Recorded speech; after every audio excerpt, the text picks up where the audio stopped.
ಮೊದಲಿಗೆ ಓಂಕಾರದೊಂದಿಗೆ ಶುರು ಮಾಡೋಣ. ಎಲ್ಲರೂ 3 ಬಾರಿ ಓಂಕಾರ.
शास्त्रेतिके चित्रकृतिः कुमारः स्वामीति मातेति पितेति भक्त्या यं प्रार्थयन्ते जगदीशितारं स एव प्रभुरद्वितीयः। ॐ शान्ति शान्ति शान्ति। 13 ಬಾರಿ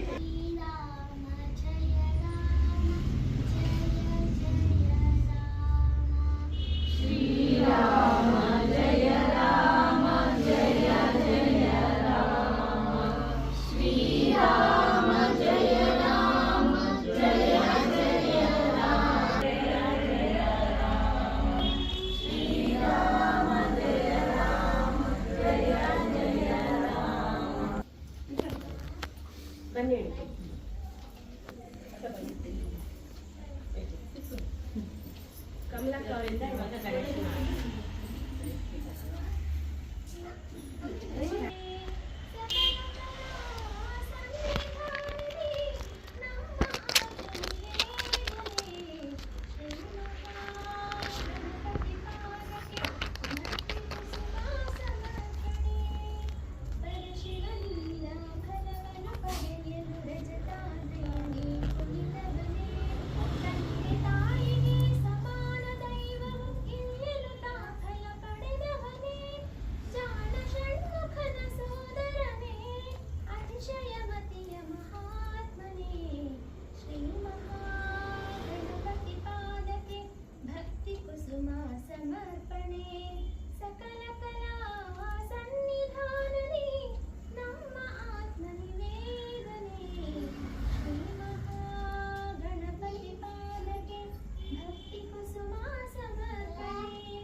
ಭಗವಾನ್ ಶ್ರೀಕೃಷ್ಣನು ಹಾಗೂ ನಿತ್ಯ ನೂತನವಾಗಿರುವ ಭಗವದ್ಗೀತೆಯನ್ನು ನಾವು ಪಠಿಸುವುದರ ಮೂಲಕ ಇಂದಿನ ಗೀತಾ ಜಯಂತಿ ಕಾರ್ಯಕ್ರಮವನ್ನು ನಡೆಸಿಕೊಂಡ ಕಾರ್ಯಕರ್ತರಾಗಿದ್ದಾರೆ. ಅವರಿಗೆ ಇಂದಿನ ಗೀತಾ ಜಯಂತಿಯ ಕಾರ್ಯಕ್ರಮಕ್ಕೆ ಸ್ವಾಗತವನ್ನು ಕೋರುತ್ತೇನೆ.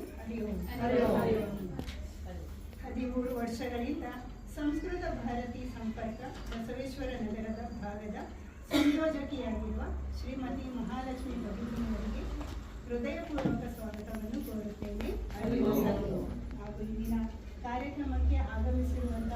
ಎಲ್ಲ ಯೋಧರು, ಸ್ನೇಹಿತರು, ಬಂಧು ಮಿತ್ರರು ಹಾಗೂ ಪುಟಾಣಿಗಳು, ಮುಖ್ಯವಾಗಿ ಪುಟಾಣಿಯೊಬ್ಬರು ತುಂಬ ಆಕರ್ಷಕವಾಗಿ ಬಂದಿದ್ದಾರೆ. ಇವರೆಲ್ಲರಿಗೂ ಕೂಡ ಹೃದಯಪೂರ್ವಕ ಸ್ವಾಗತವನ್ನು ಕೋರುತ್ತೇನೆ. ಧನ್ಯವಾದಗಳು.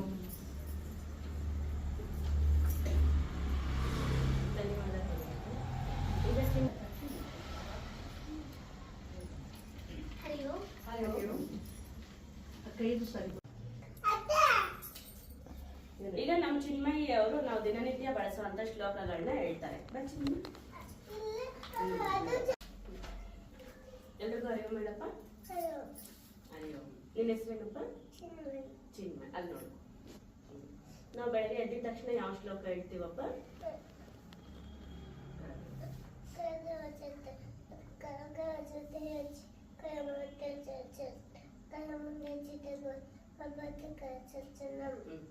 ನಾವು ನೆಲದ ಮೇಲೆ ಕಾಲಿಟ್ಟಾಗ ಯಾವ ಶ್ಲೋಕ ಹೇಳ್ತೀವಪ್ಪ?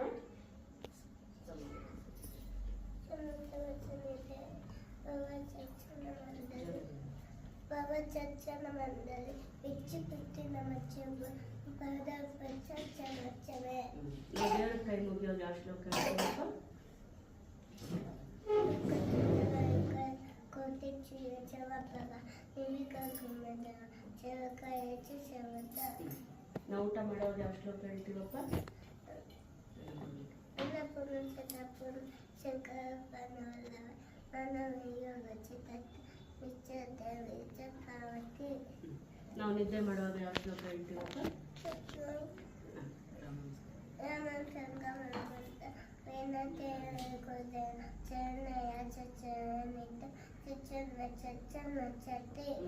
ನಾವು ಮನ್ಸಲ್ಲಿ ಭಯ ಆದಾಗ ಯಾವ ಶ್ಲೋಕ ಹೇಳ್ತೀವಪ್ಪ?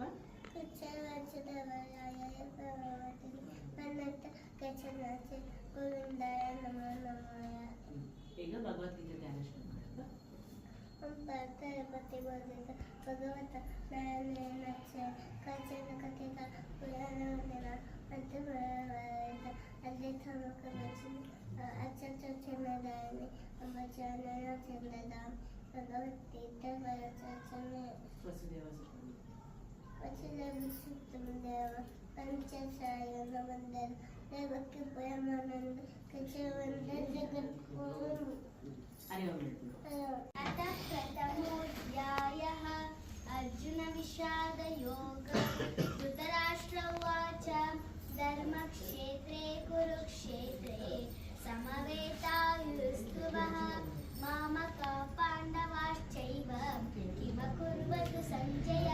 सञ्जय उवाच दृष्ट्वा तु पाण्डवानीकं यूढं दुर्योधनस्तथा आचार्यमुपसङ्गम्य राजा वचनमब्रवीत् पश्येतां पाण्डुपुत्राणाम् आचार्यं यूढां नृपतिः तव शिष्येन धीमता अन्तर्शूरामहेश्वासः भीमार्जुनसमायुतिः युधानो विराटश्च द्रुपदश्च महारथाः दुष्टकेतुश्चेकितानाः काशीराजश्च वीर्यवान् गुरुजित् कुन्तिभोजश्च शैब्यश्च नलपुङ्गवः युधामन्युश्च विक्रान्ता उत्तमौजाश्च वीर्यवान् सौभद्रौ द्रौपदेयाश्च सर्व एव महारथाः अस्माकं विशिष्टाय तानि योधा द्विजोत्तम नायका मम सैन्यस्य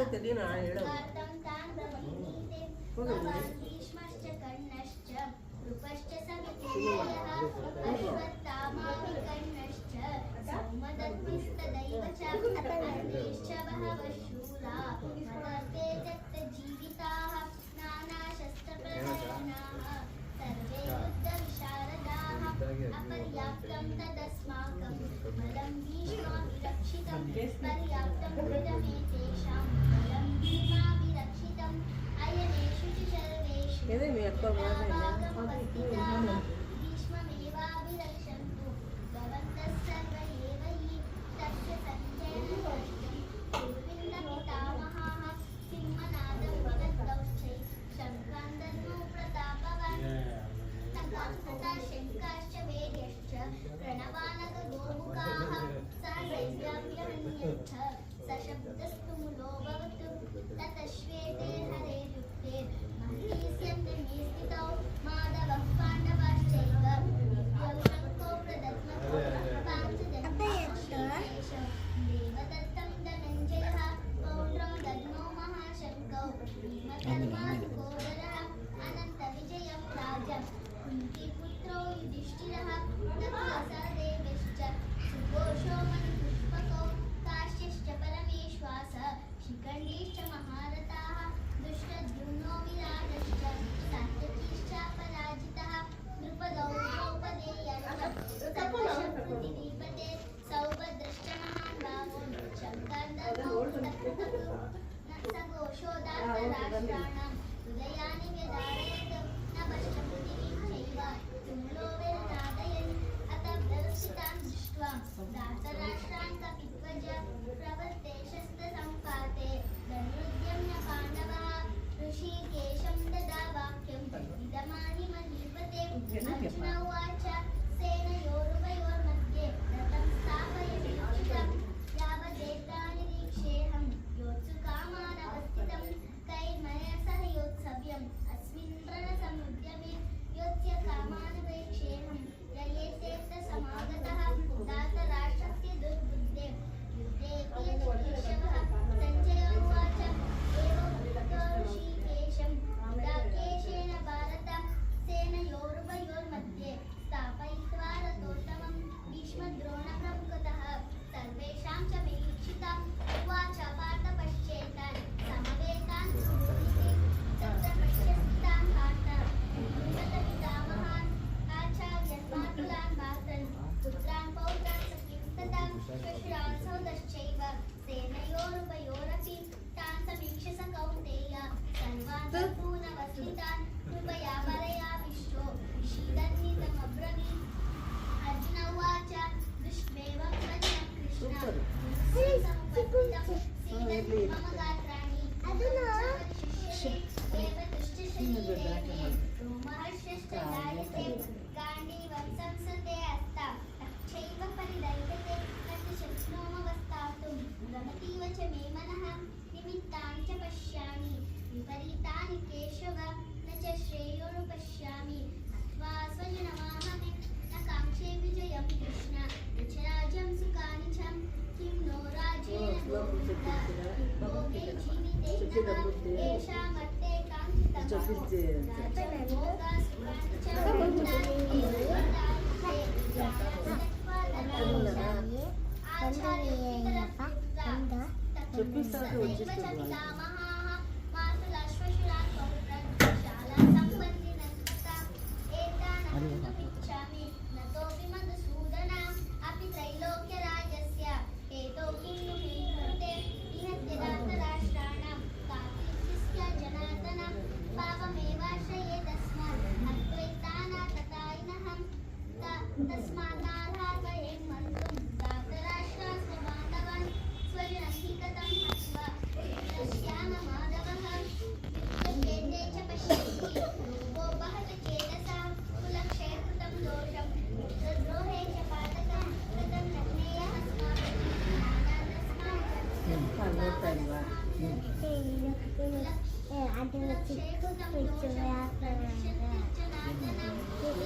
ಭಾವಾರ್ಥಕ್ಕಿಂತ ತುಂಬಾ ದೊಡ್ಡ ಶ್ಲೋಕಗಳೆಲ್ಲ ಹೇಳಿದ್ರೆ ಚಿಕ್ಕದಾಗಿ ಸಾರಾಂಶ ಹೇಳ್ತೀನಿ ಅಷ್ಟೇ. ಇದು ಮಹಾಭಾರತ ಭಗವದ್ಗೀತೆಯಲ್ಲಿ 18 ಅಧ್ಯಾಯದಲ್ಲಿ ಮೊದಲನೇ ಅಧ್ಯಾಯ ಅರ್ಜುನ ವಿಷಾದ ಅಂತ. ಮಹಾಭಾರತದ ಯುದ್ಧ ನಡೆಯುವಾಗ ಕುರುಕ್ಷೇತ್ರ, ಧರ್ಮಕ್ಷೇತ್ರದಿಂದ ಕುರುಕ್ಷೇತ್ರದಲ್ಲಿ ಯುದ್ಧ ನಡೆಯಕ್ಕೆ ಎಲ್ಲ ಬಂದಿದ್ದಾಗ ಅಲ್ಲಿ ಅರ್ಜುನ ಮತ್ತೆ ಕೃಷ್ಣ ಸಾರಥಿ ಆಗಿರ್ತಾರಲ್ಲ, ಅರ್ಜುನ ರಥದಲ್ಲಿ ಕೂತಿದ್ದಾಗ ತಮ್ಮ ಕುಟುಂಬದವರನ್ನೇ ಕಂಡು, ತಮ್ಮವರ ಗುರುಗಳು, ಬಂಧು ಮಿತ್ರರು, ಕುಟುಂಬದವ್ರನ್ನೇ ಕಂಡು ಅವರ ಜೊತೆ ನಾನು ಯುದ್ಧ ಮಾಡ್ಬೇಕಲ್ಲ ಅಂತ ತುಂಬಾ ದುಃಖ ಆಗುತ್ತೆ ಕೃಷ್ಣನ್ಗೆ. ಕರ್ಮ ಮತ್ತು ಭಾವನೆಗಳ ನಡುವೆ ಯುದ್ಧ ಮಾಡ್ಬೇಕಲ್ಲ, ಕರ್ಮ ಬುದ್ಧಿ ಮತ್ತು ಮನಸ್ಸಿನ ನಡುವೆ ಅವ್ರಿಗೆ ಯುದ್ಧ ಮಾಡ್ಬೇಕಾಗುತ್ತೆ ಅಂತೇಳಿ ಅವ್ರಿಗೆ ತುಂಬಾ ಬೇಜಾರಾಗಿ ಅರ್ಜುನ್ಗೆ ಅಲ್ಲಿ ಕುಸಿದು ಬೀಳ್ತಾರೆ. ಆವಾಗ ಕೃಷ್ಣನ್ಗೆ ಬೇಡ್ಕೊಳ್ತಾರೆ, ನನಗೆ ದಾರಿ ತೋರಿಸು, ನನಗೇನು ಗೊತ್ತಾಗ್ತಿಲ್ಲ, ದಾರಿ ತೋರಿಸು ಅಂತ ಕೇಳಿದ್ರೆ ಇದು ಮೊದಲನೇ ಅಧ್ಯಾಯ ಅರ್ಜುನ ವಿಷಾದ ಅಂತ. ಚಿಕ್ಕದಾಗಿ ಹೇಳಿದ್ವಿ. ಧನ್ಯವಾದಗಳು. ಈಗ ಸುಭಾಷಿತ ಸುಜಾತ ಅಕ್ಕನವರಿಂದ.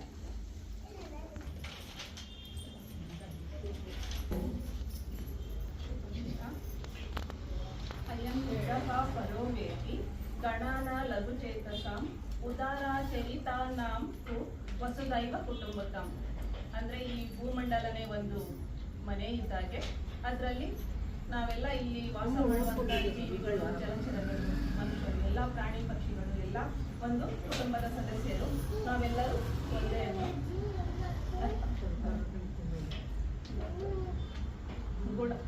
ಗುಣಂ ಪೃಚ್ಛಶ್ವ ಮಾ ರೂಪಂ, ಶೀಲಂ ಪೃಚ್ಛಶ್ವ ಮಾ ಕುಲಂ, ಸಿದ್ಧಂ ಪೃಚ್ಛಶ್ವ ಮಾ ವಿದ್ಯಾ, ಸುಖಂ ಪೃಚ್ಛಶ್ವ ಮಾ ಧನಂ.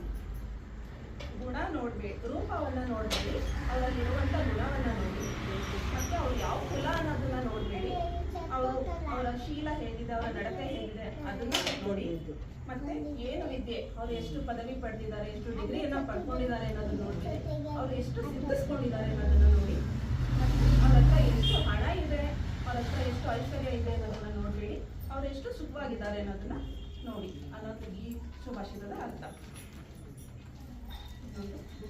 ಅನ್ನದಾನಂ ಪರಂ ದಾನಂ ವಿದ್ಯಾದಾನಂ ಅತಃ ಪರಃ.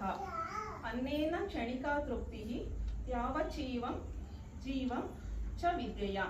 ಅಂದ್ರೆ ಅನ್ನದಾನ ತುಂಬಾ ಶ್ರೇಷ್ಠವಾದಂತ ದಾನ, ಅದಕ್ಕಿಂತ ಶ್ರೇಷ್ಠವಾದದ್ದು ವಿದ್ಯಾದಾನ. ಅನ್ನದಾನ ಕ್ಷಣಿಕಾ ತೃಪ್ತಿ, ಅಂದ್ರೆ ಅನ್ನದಾನ ಆ ಕ್ಷಣಕ್ಕೆ ತೃಪ್ತಿಯನ್ನ ಕೊಡುತ್ತೆ, ಹಸಿದವನಿಗೆ ಆ ಕ್ಷಣಕ್ಕೆ ಊಟ ಕೊಟ್ಟಾಗ ತೃಪ್ತಿ ಸಿಗುತ್ತೆ. ಆದ್ರೆ ವಿದ್ಯಾದಾನ ಜೀವನ ಪರ್ಯಂತ ಅವನು ಅನ್ನವನ್ನ ಸಂಪಾದನೆ ಮಾಡ್ಕೊಳ್ಳಕ್ಕೆ ದಾರಿಯನ್ನ ತೋರಿಸುತ್ತೆ. ಕಾಕಃ ಆಹ್ವಯತೆ ಕಾಕಾನ್ ಯಾಚಕೋನ ತು ಯಾಚಕಾನ್, ಕಾಕ ಯಾಚಕೋ ಮಧ್ಯೆ ಸ್ವರಂ ಕಾಕೋನ ಯಾಚಕಃ. ಅಂದ್ರೆ ಕಾಗೆ ಒಂದು ತುತ್ತು ಹಗಳನ್ನ ಕಂಡ್ರೆ ತನ್ನ ಬಳಗವನ್ನೆಲ್ಲ ಕರೆಯುತ್ತೆ. ಅದೇ ಭಿಕ್ಷುಕ ಅವನ ಊಟ ತುಂಬಾ ಜಾಸ್ತಿ ಸಿಕ್ಕಿದ್ರು ಕೂಡ ಮತ್ತೊಬ್ಬ ಭಿಕ್ಷುಕನ ಕರೆಯಲ್ಲ. ಮತ್ತೆ ಈ ಕಾಗೆ ಮತ್ತೆ ಭಿಕ್ಷುಕನ ಮಧ್ಯೆ ಭಿಕ್ಷುಕನಿಗಿಂತ ಕಾಗೆನೇ ಮೇಲು ಅನ್ನೋದು. ಅಪಿ ಸ್ವರ್ಣಮಯಿ ಲಂಕ ನಾಮೇ ಲಕ್ಷ್ಮಣ ರೋಚತೆ ಜನನಿ ಜನ್ಮಭೂಮಿಶ್ಚ ಸ್ವರ್ಗಾದಪಿ ಗರೀಯಸಿ. ಅಂದ್ರೆ ರಾಮ ಲಂಕೆನಲ್ಲಿ ರಾವಣನ ಕೊಂದಾದ್ಮೇಲೆ ಲಂಕೆ ರಾಮನ ವಶಕ್ಕೆ ಬರುತ್ತೆ. ಆವಾಗ ಲಕ್ಷ್ಮಣ ಹೇಳ್ತಾನೆ, ಅಣ್ಣ ಹೇಗಿದ್ರು ಇದು ಲಂಕೆ ನಮ್ಮ ವಶದಲ್ಲೇ ಇದೆ, ನಾವಿಲ್ಲೇ ಇದ್ಬಿಡೋಣ, ಅಯೋಧ್ಯೆಗೆ ಹೋಗೋದು ಬೇಡ ಅಂತ. ಆ ಸಂದರ್ಭದಲ್ಲಿ ರಾಮ ಹೇಳೋದು, ಇದು ಎಷ್ಟೇ ಲಂಕೆ ಸ್ವರ್ಣ ತುಂಬಾ ಚಿನ್ನದಿಂದ ಕೂಡಿದ್ರು ಕೂಡ ನನಗೆ ಇದು ಇಷ್ಟ ಆಗಲ್ಲ. ಜನನಿ ಜನ್ಮಭೂಮಿಷ್ಠ, ನನ್ನ ತಾಯಿ ಮತ್ತೆ ನನ್ನ ತಾಯಿ ನಾಡೆ ಸ್ವರ್ಗಕ್ಕಿಂತ ಮಿಗಿಲು ಅಂತ ರಾಮ ಹೇಳೋದು. ಧನ್ಯವಾದಗಳು ಸುಜಾತ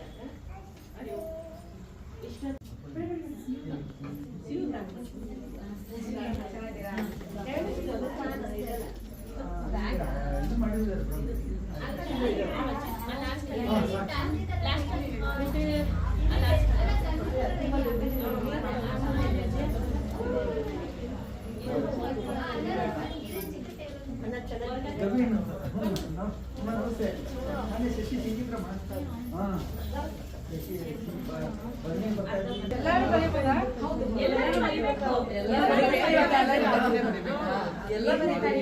ನಿಮ್ಗೆ ಎಷ್ಟು ನೆನಪಿದೆಯೋ ಅದರಲ್ಲಿ ಅಷ್ಟು ಫೋಟೋ ಹಿಡ್ಕೊಳಂಗಿಲ್ಲ.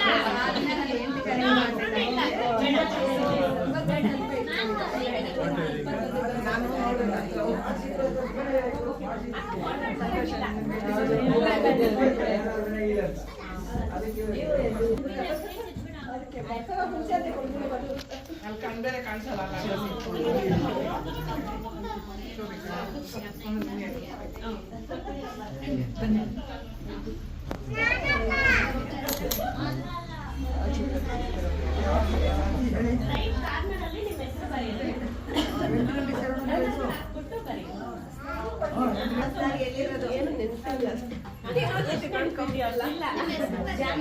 ಅಕ್ಕ ಕುತ್ಕೋ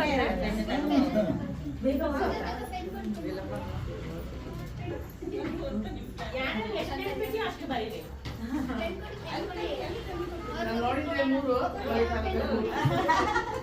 ಆ ಚೀಟಿಗಳೆಲ್ಲ ಹಂಗೆ ಇಟ್ಕೊಂಡಿರಿ. ನಿಮ್ಮ ಹೆಸರು ಬರೀಬೇಕು. ಎಲ್ಲಾರು ನಿಮ್ಮ ಹೆಸರು ಬರೀರಿ ರೈಟ್ ಕಾರ್ನರಲ್ಲಿ.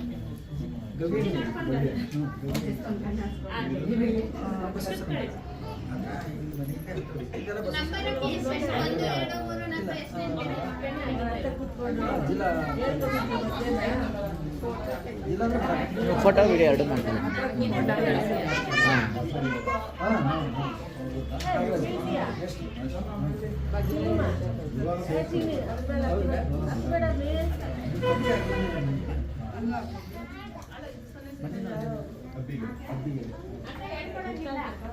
ಸ್ಪೆಲ್ಲಿಂಗ್ ಮಿಸ್ಟೇಕ್ ಆದ್ರೂ ಪರವಾಗಿಲ್ಲ.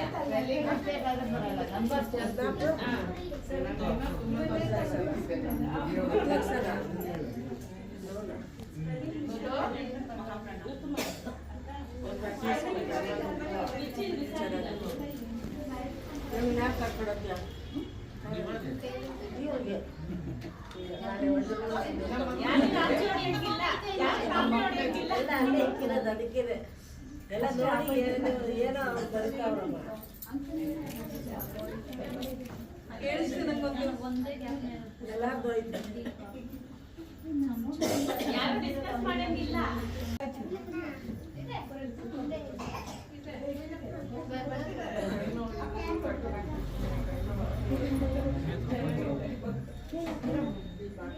ಮಮ್ಮಿನ ಎಲ್ಲ ಉಳ್ಳ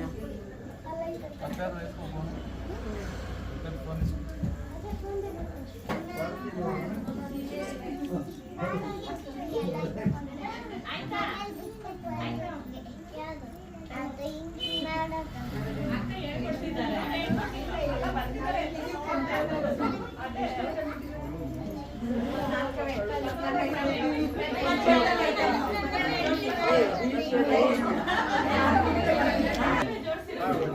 ಅರ್ಜೆಂಟ್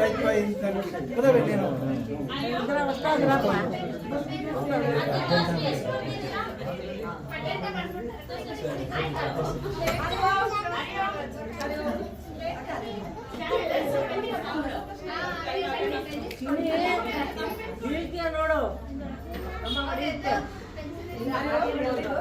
ಭಗವದ್ಗೀತೆ ಮೊದಲನೇ ಅಧ್ಯಾಯ ನಮ್ಮ ಜಾನಕಿ ಅಕ್ಕನವ್ರು ಓದಿದ್ರು. ಅರ್ಜುನನ ವಿಷಾದ ಯೋಗ. ಸೊ ಕೃಷ್ಣ ಅಂದ್ರೆ ಯಾವ ರೀತಿ ಅರ್ಜುನನಿಗೆ ತಿಳಿಸಿ ಹೇಳಿ ಯುದ್ಧಕ್ಕೆ ರೆಡಿ ಮಾಡ್ತೇನೆ ಅನ್ನೋದನ್ನ ನಾನು 13ನೇ ಅಧ್ಯಾಯದಲ್ಲಿ ಓದ್ತೀನಿ. ಓಂ ಶ್ರೀ ಪರಮಾತ್ಮನೇ ನಮಃ. ತ್ರಯೋದಶೋಧ್ಯಾಯಃ ಕ್ಷೇತ್ರ ವಿಭಾಗ ಯೋಗ. ಶ್ರೀ ಭಗವಾನ್ ಉವಾಚ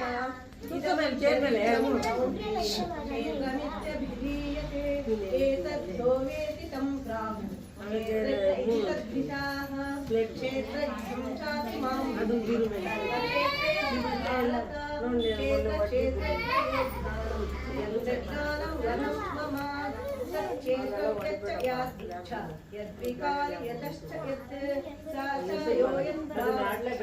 ತತ್ಸಮಾಸೇನ ಮೇಷುನು ಋಷಿಭಿರ್ಭೂತಾ ಗೀತಂ ಚಂದ್ರೋಭಿರ್ವಿದೈತಕ್ ಬ್ರಹ್ಮಸೂತ್ರ ಪದಶ್ಚೈವ ಹೇತುಮದ್ಭಿರ್ನಿಶ್ಚಿತೈಃ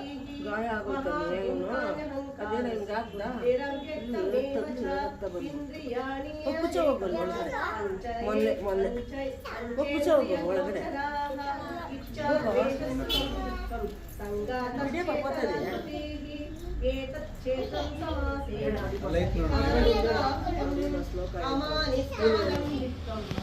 अहिंसा शान्तिरार्जवम् आचार्योपासनं संशं संयमात्मविनिग्रहातेषु अहङ्कार एव च जन्म मृत्युजरा व्याधि दुःखदोषानुदर्शनम् आसक्तिरनजिष्वमिह पुत्रदारा गृहादिषु नित्यं च समधिक्त्वा निष्ठानिष्ठोपपत्तिषु मयि चानन्ययोगेन भक्तिरव्यभिचारिणी विविक्तदेशसेवित्वा मरितर्झन् संसदि अध्यात्मज्ञाननित्यत्वं तत्त्वज्ञानात् दर्शनम् एतज्ज्ञानमिति प्रोक्तम् अज्ञानं यदतोऽन्यथा ज्ञेयं यत्र वक्ष्यामि यज्ञात्वामृतमश्नुते अनादिमत्परं ब्रह्म नासत्कालासदुच्यते सर्वतः पाणिपादं तत्सर्वतोऽक्षिरोमुखं सर्वतः श्रुतिमल्लोके सर्वमावृत्य तिष्ठति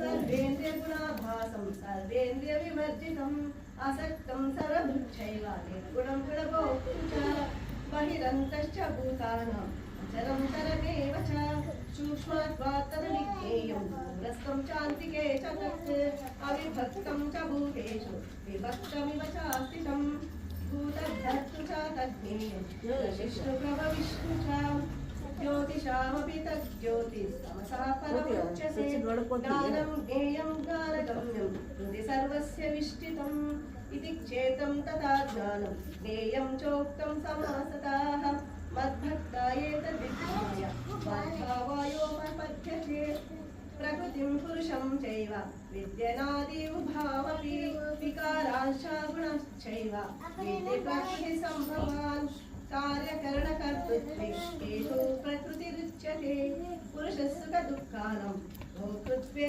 हेतुरुच्यते पुरुषप्रकृतिस्थो हि दुःखे प्रकृतिजान् गुणान् कारणं गुणसङ्गोऽस्य सद्धो निजन्मसु उपद्रष्टानुमन्ता भर्ता भोक्तमहेश्वराः परमात्मेति चाप्युक्तो देहे अस्मिन् पुरुषः पराः या एवं वेति पुरुषं प्रकृतिं च गुणैः सह सर्वथा वर्तमानोऽपि नासा भूयो विजायते ध्यानेनात्मनि पश्यन्ति केचिदात्मनामात्मना अन्ये साङ्ख्येन योगेन कर्मयोगेन चापरे अन्ये देवमजानन्तः शुद्धानेभ्युपासते ते अपि जातिरन्तः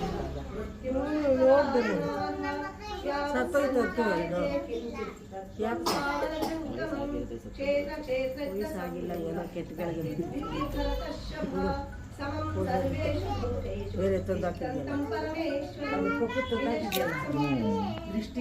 सत्यं सविनश्यन्तं पश्यति स पश्यति समं पश्यति सर्वत्र सर्वस्थितमीश्वरं नाहिनस्यात्मानात्मानो ततो याति परां गतिं पुरस्यैव च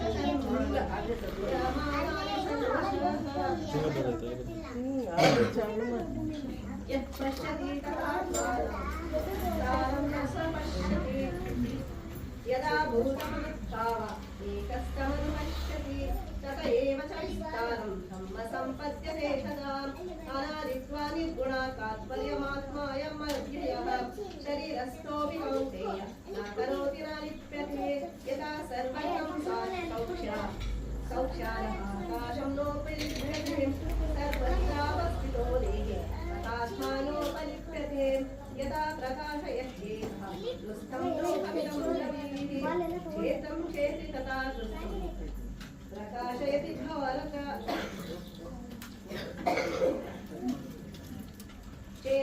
क्षेत्रक्षेत्रज्ञयोरेवम् तरं ज्ञानचक्षुषा भूता प्रकृति मोक्षं चापि विदित्यान्ति केतनम् ॐ तत्सदिति श्रीमद्भगवद्गीतासु उपनिषत्सु विद्यायां योगशास्त्रे श्रीकृष्णार्जुनसंवादे क्षेत्रक्षेत्रज्ञयोगः त्रयोदशोऽध्याय हरि ओम् ಧನ್ಯವಾದಗಳು ಸುಮ್ಮನಿರಾಗೆಲ್ಲ ಮಾಡಬಾರ್ದು.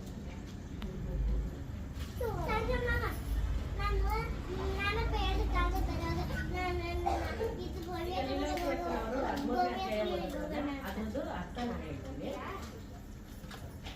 ನಮ್ಮವರ ಮೇಲೆ ನಾವೇ ಯುದ್ಧ ಮಾಡಬೇಕೋ ಬೇಡೋ ಎಂಬ ಗೊಂದಲದಲ್ಲಿ ಅರ್ಜುನನಿದ್ದಾಗ ಭಗವಂತ ಶ್ರೀಕೃಷ್ಣ ಪರಮಾತ್ಮನು ಅರ್ಜುನನಿಗೆ ಗೀತಸಾರದ ಮೂಲಕ ಜ್ಞಾನವನ್ನು ಕೊಡುತ್ತಾನೆ. ಕುರುಕ್ಷೇತ್ರವನ್ನು ಶ್ರೀಕೃಷ್ಣನು ನಮ್ಮ ಶರೀರಕ್ಕೆ ಹೋಲಿಸಿದ್ದಾರೆ. ಈ ಶರೀರವೇ ಕ್ಷೇತ್ರ. ಶರೀರವನ್ನು ಅರ್ಥ ಮಾಡಿಕೊಂಡವನು ಕ್ಷೇತ್ರಜ್ಞ. ಹೇಗೆಂದರೆ ಪಂಚಮಗಳಿಂದ ಪಂಚೇಂದ್ರಿಯಗಳ ವಿಷಯದಿಂದ ಮತ್ತು ಮನಸ್ಸಿನಿಂದ ಮನಸ್ಸನ್ನು ನಿಗ್ರಹಿಸಿಕೊಂಡವನು ಲೌಕಿಕ ಸುಖದ ಆಕರ್ಷಣೆಗೆ ಒಳಗಾಗದಿರುವವನು, ಇಂದ್ರಿಯ ತೃಪ್ತಿಯ ವಸ್ತುಗಳಲ್ಲಿ ವೈರಾಗ್ಯ ಇರುವವನು, ಅಹಂಕಾರವಿಲ್ಲದಿರುವವನು, ಸಾವು ಮುಪ್ಪು ರೋಗಗಳು ಬೆಳಕಿನ ಬಗ್ಗೆ ಅನಾಸಕ್ತಿ ಇರುವವನು, ಆತ್ಮ ಸಾಕ್ಷಾತ್ಕಾರದ ಮಹತ್ವವನ್ನು ಒಪ್ಪಿಕೊಳ್ಳುವುದು. ಇದನ್ನೆಲ್ಲ ಅರ್ಥ ಮಾಡಿಕೊಳ್ಳುವುದು ಜ್ಞಾನ. ಅರ್ಥ ಮಾಡಿಕೊಳ್ಳದೆ ಇರುವುದು ಅಜ್ಞಾನ. ಮಾನವನ ಶರೀರದ ಪ್ರತಿ ಕಣಕಣಗಳನ್ನು ನಾನೇ ಇದ್ದೇನೆ. ವಿಶ್ವರೂಪ ದರ್ಶನದಲ್ಲಿ ಭಗವಂತ ಎಲ್ಲವನ್ನೂ ತೋರಿಸಿದ್ದಾನೆ. ಇದಿಷ್ಟು ವಿವರಣೆ.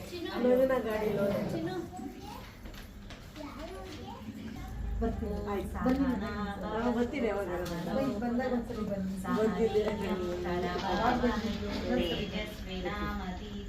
ಬರ್ಲಿಲ್ಲ, ಹುಷಾರಿಲ್ಲ ಅಂತ. ಓಂ ಶಾಂತಿ ಶಾಂತಿ ಶಾಂತಿ. ಓಂ ಅಸತೋ ಮಾ ಸದ್ಗಮಯ ತಮಸೋ ಮಾ ಜ್ಯೋತಿರ್ಗಮಯ ಮೃತ್ಯುರ್ಮಾ ಅಮೃತಂಗಮಯ. ಓಂ ಶಾಂತಿ ಶಾಂತಿ ಶಾಂತಿ. शुक्लाम्बरधरं विष्णुं शशिवर्णं चतुर्भुजं प्रसन्नवदनं ध्याये सर्वविघ्नोपशान्तये. अगजाननपद्मार्कं गजाननमहर्निशं. गुरुब्रह्मा गुरुविष्णु गुरुदेवो महेश्वरः गुरुसाक्षात् परब्रह्म तस्मै श्रीगुरवे नमः. उत्तिष्ठ गोविन्द उत्तिष्ठ गरुडध्वज उत्तिष्ठ कमलाकान्त त्रैलोक्यं मङ्गलं कुरु.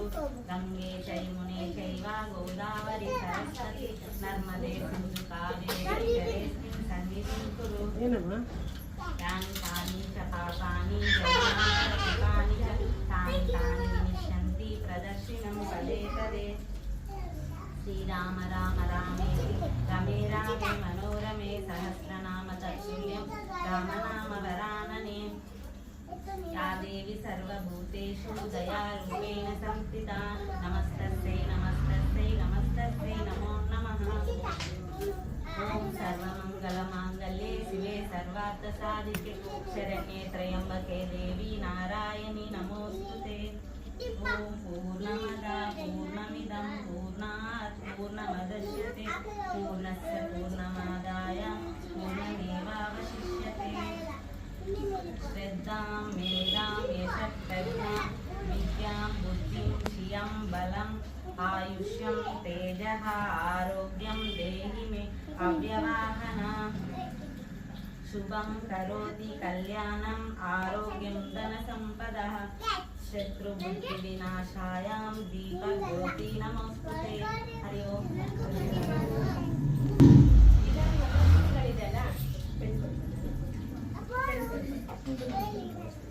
ನಾನು ಮಹಾಭಾರತದ್ದು ಕೆಲವೊಂದು ಪ್ರಶ್ನೆಗಳು ಕೇಳ್ತೀನಿ. ಎಲ್ರಿಗೂ ಗೊತ್ತಿರುವಂಥದ್ದೇ. ಹಿಂದೆಗಡೆ ಕಾಲಿದೆಯಲ್ಲ ಅದರಲ್ಲಿ ಆನ್ಸರ್ ಯಾವ್ದು ಗೊತ್ತಿದ್ದು ನಂಬರ್ ಹಾಕಿ ಬರೀ.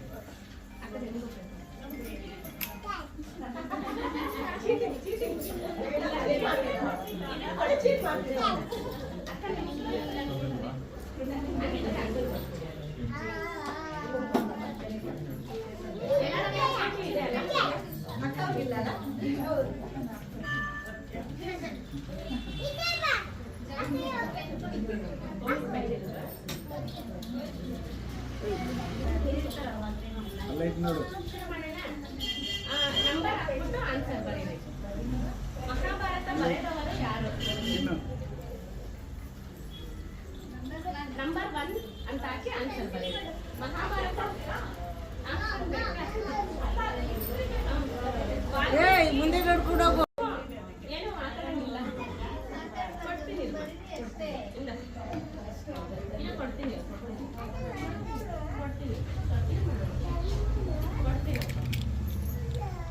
ಆಯ್ತಾ ಆಯ್ತಾ ಕೊಡ್ತೀನಿ. ಪಾಂಡವರು ಗುರುಗಳು ಯಾರು? ಪಾಂಡವರ ಮತ್ತು ಕೌರವರ ಗುರುಗಳು ಯಾರು? ಕೊಡ್ತೀನಿ. No option. ಇದಕ್ಕೆ ಆಪ್ಷನ್ಸ್ ಏನ್ ಕೊಡಲ್ಲ. ಇರೋರೇ ಒಬ್ಬರು ಗುರುಗಳು. ಅಲ್ಲ ಅಮ್ಮ ಹತ್ರ ಇತ್ತು. ಪಾಂಡವರ ಮತ್ತು ಕೌರವರ ಗುರುಗಳು ಯಾರು?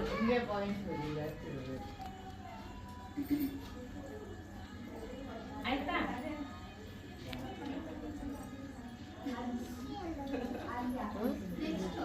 ಆಯ್ತಾ? ನೆಕ್ಸ್ಟ್ ಕ್ವಶನ್ ಕೇಳ.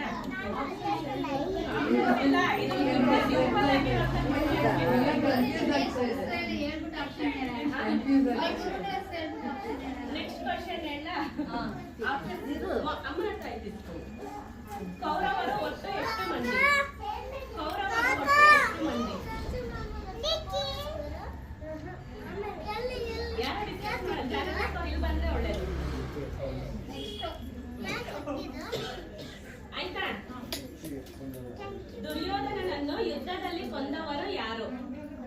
ದುರ್ಯೋಧನನನ್ನು ಯುದ್ಧದಲ್ಲಿ ಕೊಂದವರು ಯಾರು? ಲಕ್ಷ್ಮಿ ಅಕ್ಕನಿಗೆ ಫಸ್ಟ್ ಪ್ರೈಸ್. ಆಯ್ತಾ ಎಲ್ಲರೂ?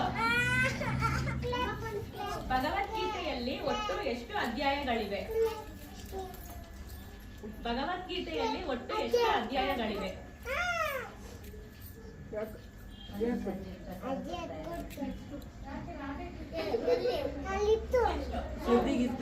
ಚಕ್ರವ್ಯೂಹವನ್ನು ಭೇದಿಸಲು ತಿಳಿದಿದ್ದವರು ಯಾರು? ಗೊತ್ತಿತ್ತು. ಚಕ್ರವ್ಯೂಹವನ್ನು ಭೇದಿಸಲು ತಿಳಿದಿದ್ದವರು ಯಾರು?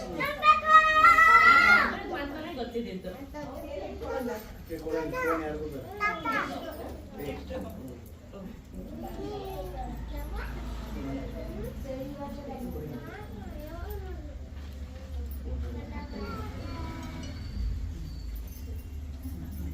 ಆಯ್ತಾ? ಸೆವೆಂತ್. ಮಹಾಭಾರತ ಯುದ್ಧ ನಡೆದ ಸ್ಥಳ ಯಾವುದು? ಮಹಾಭಾರತ ಯುದ್ಧ ನಡೆದ ಸ್ಥಳ ಯಾವುದು? ಅದಕ್ಕೆ ಹೆಸರು ಪರ್ಟಿಕ್ಯುಲರ್ ಒಂದು ಹೆಸರು ಹೇಳ್ತಾರಲ್ಲ ಅದು. ಮಹಾಭಾರತ ಅಂತ ಅನ್ಕೊಂಡಿದ ತಕ್ಷಣ ಒಂದ್ ಹೆಸರು ನೆನಪಾಗುತ್ತೆ. ಆಯ್ತಾ? ಆನ್ಸರ್ ಗೊತ್ತಿಲ್ಲ ಅಂದ್ರೆ ನಂಬರ್ ಹಾಕ್ಬಿಟ್ಟು ಅಲ್ಲಿ ಡ್ಯಾಶ್ ಬಿಟ್ಬಿಡಿ. Next 8th question. ಪಂಚ ಪಾಂಡವರ ಹೆಸರುಗಳೇನು? ಆರ್ಡರ್ ಬರ್ದಿಲ್ಲ ಅಂದ್ರೆ ಪರವಾಗಿಲ್ಲ. ಪಂಚ ಪಾಂಡವರ ಹೆಸರುಗಳೇನು?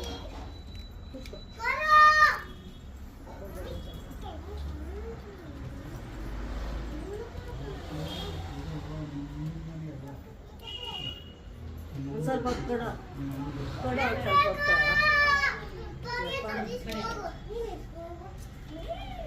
ಸುಮ್ಮನೆ ಸಚಿನ್ ಸುಮ್ಮನೆ. ಆಯ್ತಾ ಎಲ್ರಿಗೂ? ನೆಕ್ಸ್ಟ್ ಪ್ರಶ್ನೆಗೆ ಹೋಗೋಣ. ಕರ್ಣನನ್ನು ಕೊಂದವರು ಯಾರು? ಕರ್ಣನನ್ನು ಕೊಂದವರು ಯಾರು? ಇಲ್ಲ ನಾನು ಒಳಗೋಗಿ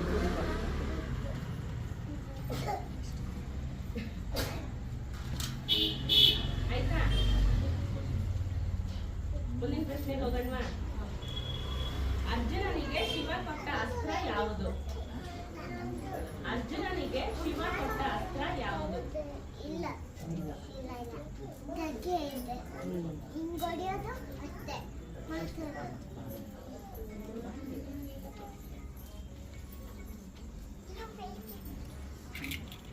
ಆಯ್ತಾ?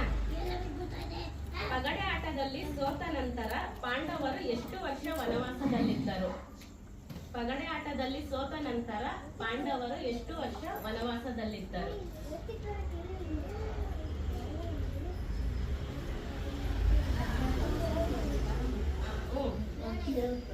ಟೋಟಲ್ ಬರೆದ್ರು ಆಯ್ತು, ಬಿಡಿಸಿ ಬರೆದ್ರು ಆಯ್ತು. ಅದ್ರ ಹೆಸರು ಗೊತ್ತಿದ್ರು ಬರೆದ್ರು ಆಯ್ತು. ಆಯ್ತಾ? ಇಲ್ಲ, ಯಾವ್ದಾದ್ರು ಒಟ್ಟು ಎಷ್ಟು ವರ್ಷ ವನವಾಸದಲ್ಲಿ ಗೊತ್ತಿದ್ರೆ ಬರೀರಿ ಬ್ರೀಫ್ ಆಗಿ ಅಂತ. ಶ್ರೀಕೃಷ್ಣನ ತಂದೆಯ ಹೆಸರೇನು? ಶ್ರೀಕೃಷ್ಣನ ತಂದೆಯ ಹೆಸರೇನು?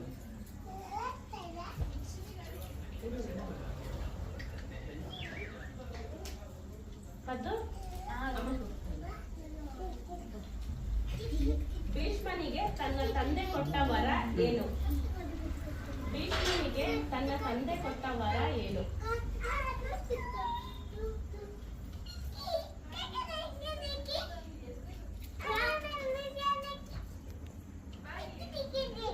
ಆಯ್ತಾ? ಇದೆ ಇದೆ ಪೇಪರ್ ಸಾಲ್ತಾ ಇರೋ ಪಕ್ಕದಲ್ಲೇ ಬರಲಿ ಅಂತ ನಂಬರ್ ಆಯ್ತಾ? ಮುಂದಿನ ಪ್ರಶ್ನೆ ಹೋಗೋಣ. ಮಹಾಭಾರತದಲ್ಲಿ ಕುರುಡನಾಗಿದ್ದ ರಾಜ ಯಾರು? ಮಹಾಭಾರತದಲ್ಲಿ ಕುರುಡನಾಗಿದ್ದ ರಾಜ ಯಾರು? ಮಹಾಭಾರತದಲ್ಲಿ ಕುರುಡನಾಗಿದ್ದ ರಾಜ ಯಾರು? ಆಯ್ತಾ? ಮುಂದಿನ ಪ್ರಶ್ನೆಗೆ ಹೋಗೋಣ. ಭೀಮ ಆಯ್ತಾ ಜನ? ಭೀಮ ಯಾವ ರಾಕ್ಷಸಿಯನ್ನು ಮದುವೆ ಆಗುತ್ತಾನೆ? ಭೀಮ ಯಾವ ರಾಕ್ಷಸಿಯನ್ನು ಮದುವೆ ಆಗುತ್ತಾನೆ? ಹೋಗೋಣ ಮುಂದಿನ ಪ್ರಶ್ನೆ. ಅಲ್ಲೇ ಪಕ್ಕದಲ್ಲಿ ಬರೀತೇವೆ. ಎಷ್ಟಿದೆ? ಇನ್ನೊಂದು 4-5 ಇದೆ. ಹಿಂದೆ ಜಾಗ ಇದ್ರು ನಂಬರ್ ಹಾಕಿದ್ದಾರೆ. ನೆಕ್ಸ್ಟ್ ಕ್ವಶನ್ ಹೋಗೋಣ. ಪಾಂಡವರ ಬಳಿ ಇದ್ದ ಅಕ್ಷಯ ಪಾತ್ರೆಯನ್ನು ಕೊಟ್ಟವರು ಯಾರು? ಪಾಂಡವರ ಬಳಿ ಇದ್ದ ಅಕ್ಷಯ ಪಾತ್ರವನ್ನು ಕೊಟ್ಟವರು ಯಾರು?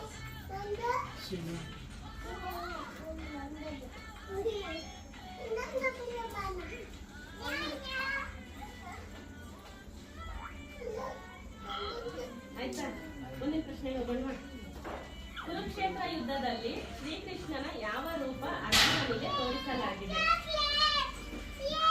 ಕುರುಕ್ಷೇತ್ರ ಯುದ್ಧದಲ್ಲಿ ಶ್ರೀಕೃಷ್ಣನ ಯಾವ ರೂಪ ಅರ್ಜುನನಿಗೆ ತೋರಿಸಲಾಗಿದೆ?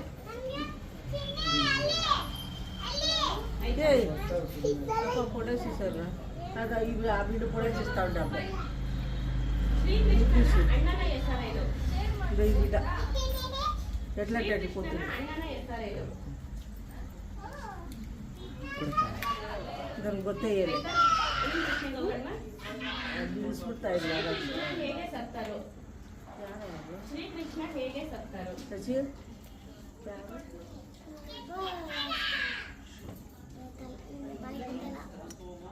ಕರೆಯುತ್ತಾರೆ.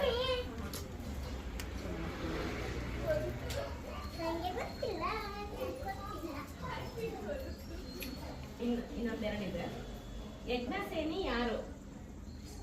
ಯಜ್ಞಸೇನಿ ಯಾರು?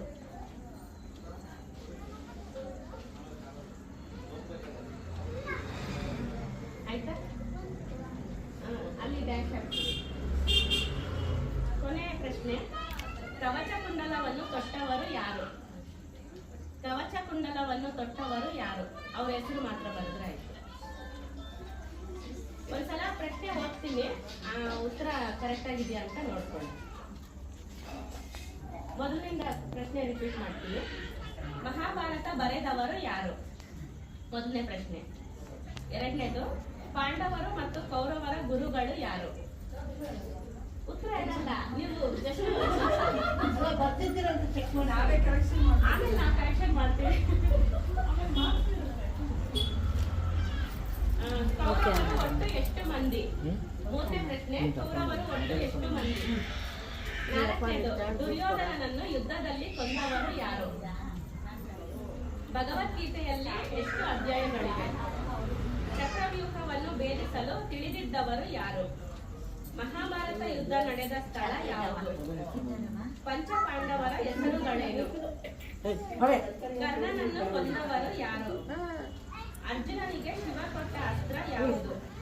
ಪಗಡಾಟದಲ್ಲಿ ಸೋತ ನಂತರ ಪಾಂಡವರು ಎಷ್ಟು ವರ್ಷ ವನವಾಸದಲ್ಲಿದ್ದರು? ಶ್ರೀಕೃಷ್ಣನ ತಂದೆಯ ಹೆಸರೇನು? ಭೀಷ್ಮನಿಗೆ ತನ್ನ ತಂದೆ ಕೊಟ್ಟ ವರ ಏನು?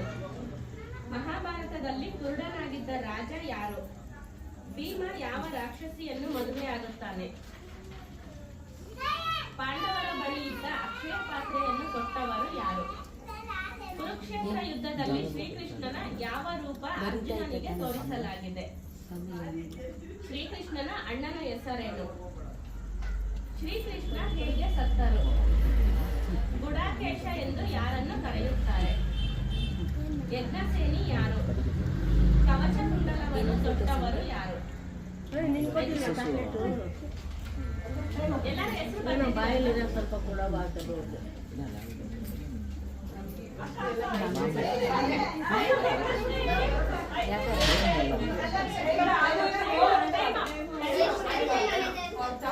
ಅದಕ್ಕೆ ನಾನು ಇನ್ನೊಂದ್ಸಲ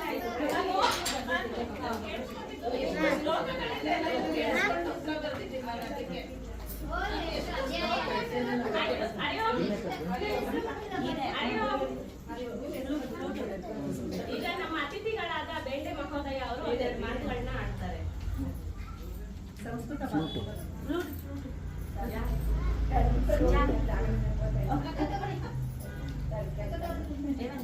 ಚಿನ್ನೀರು ಬಾಣವಿಗೆ ಬೇಕಾ? ಕೊನೆ ಗಂಟೆ ಬರೀತಾನೆ ಇರ್ತಾರೆ.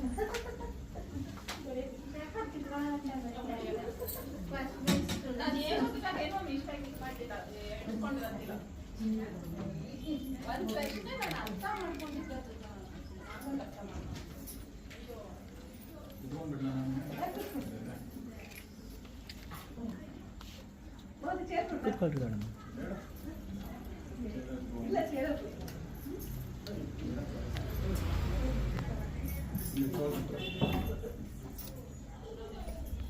ಸಾಯಂಕಾಲ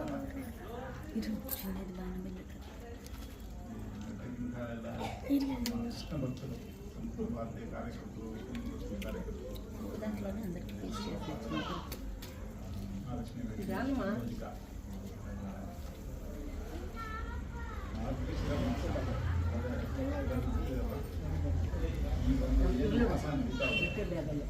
ಚೇರ್ ಪಕ್ಕ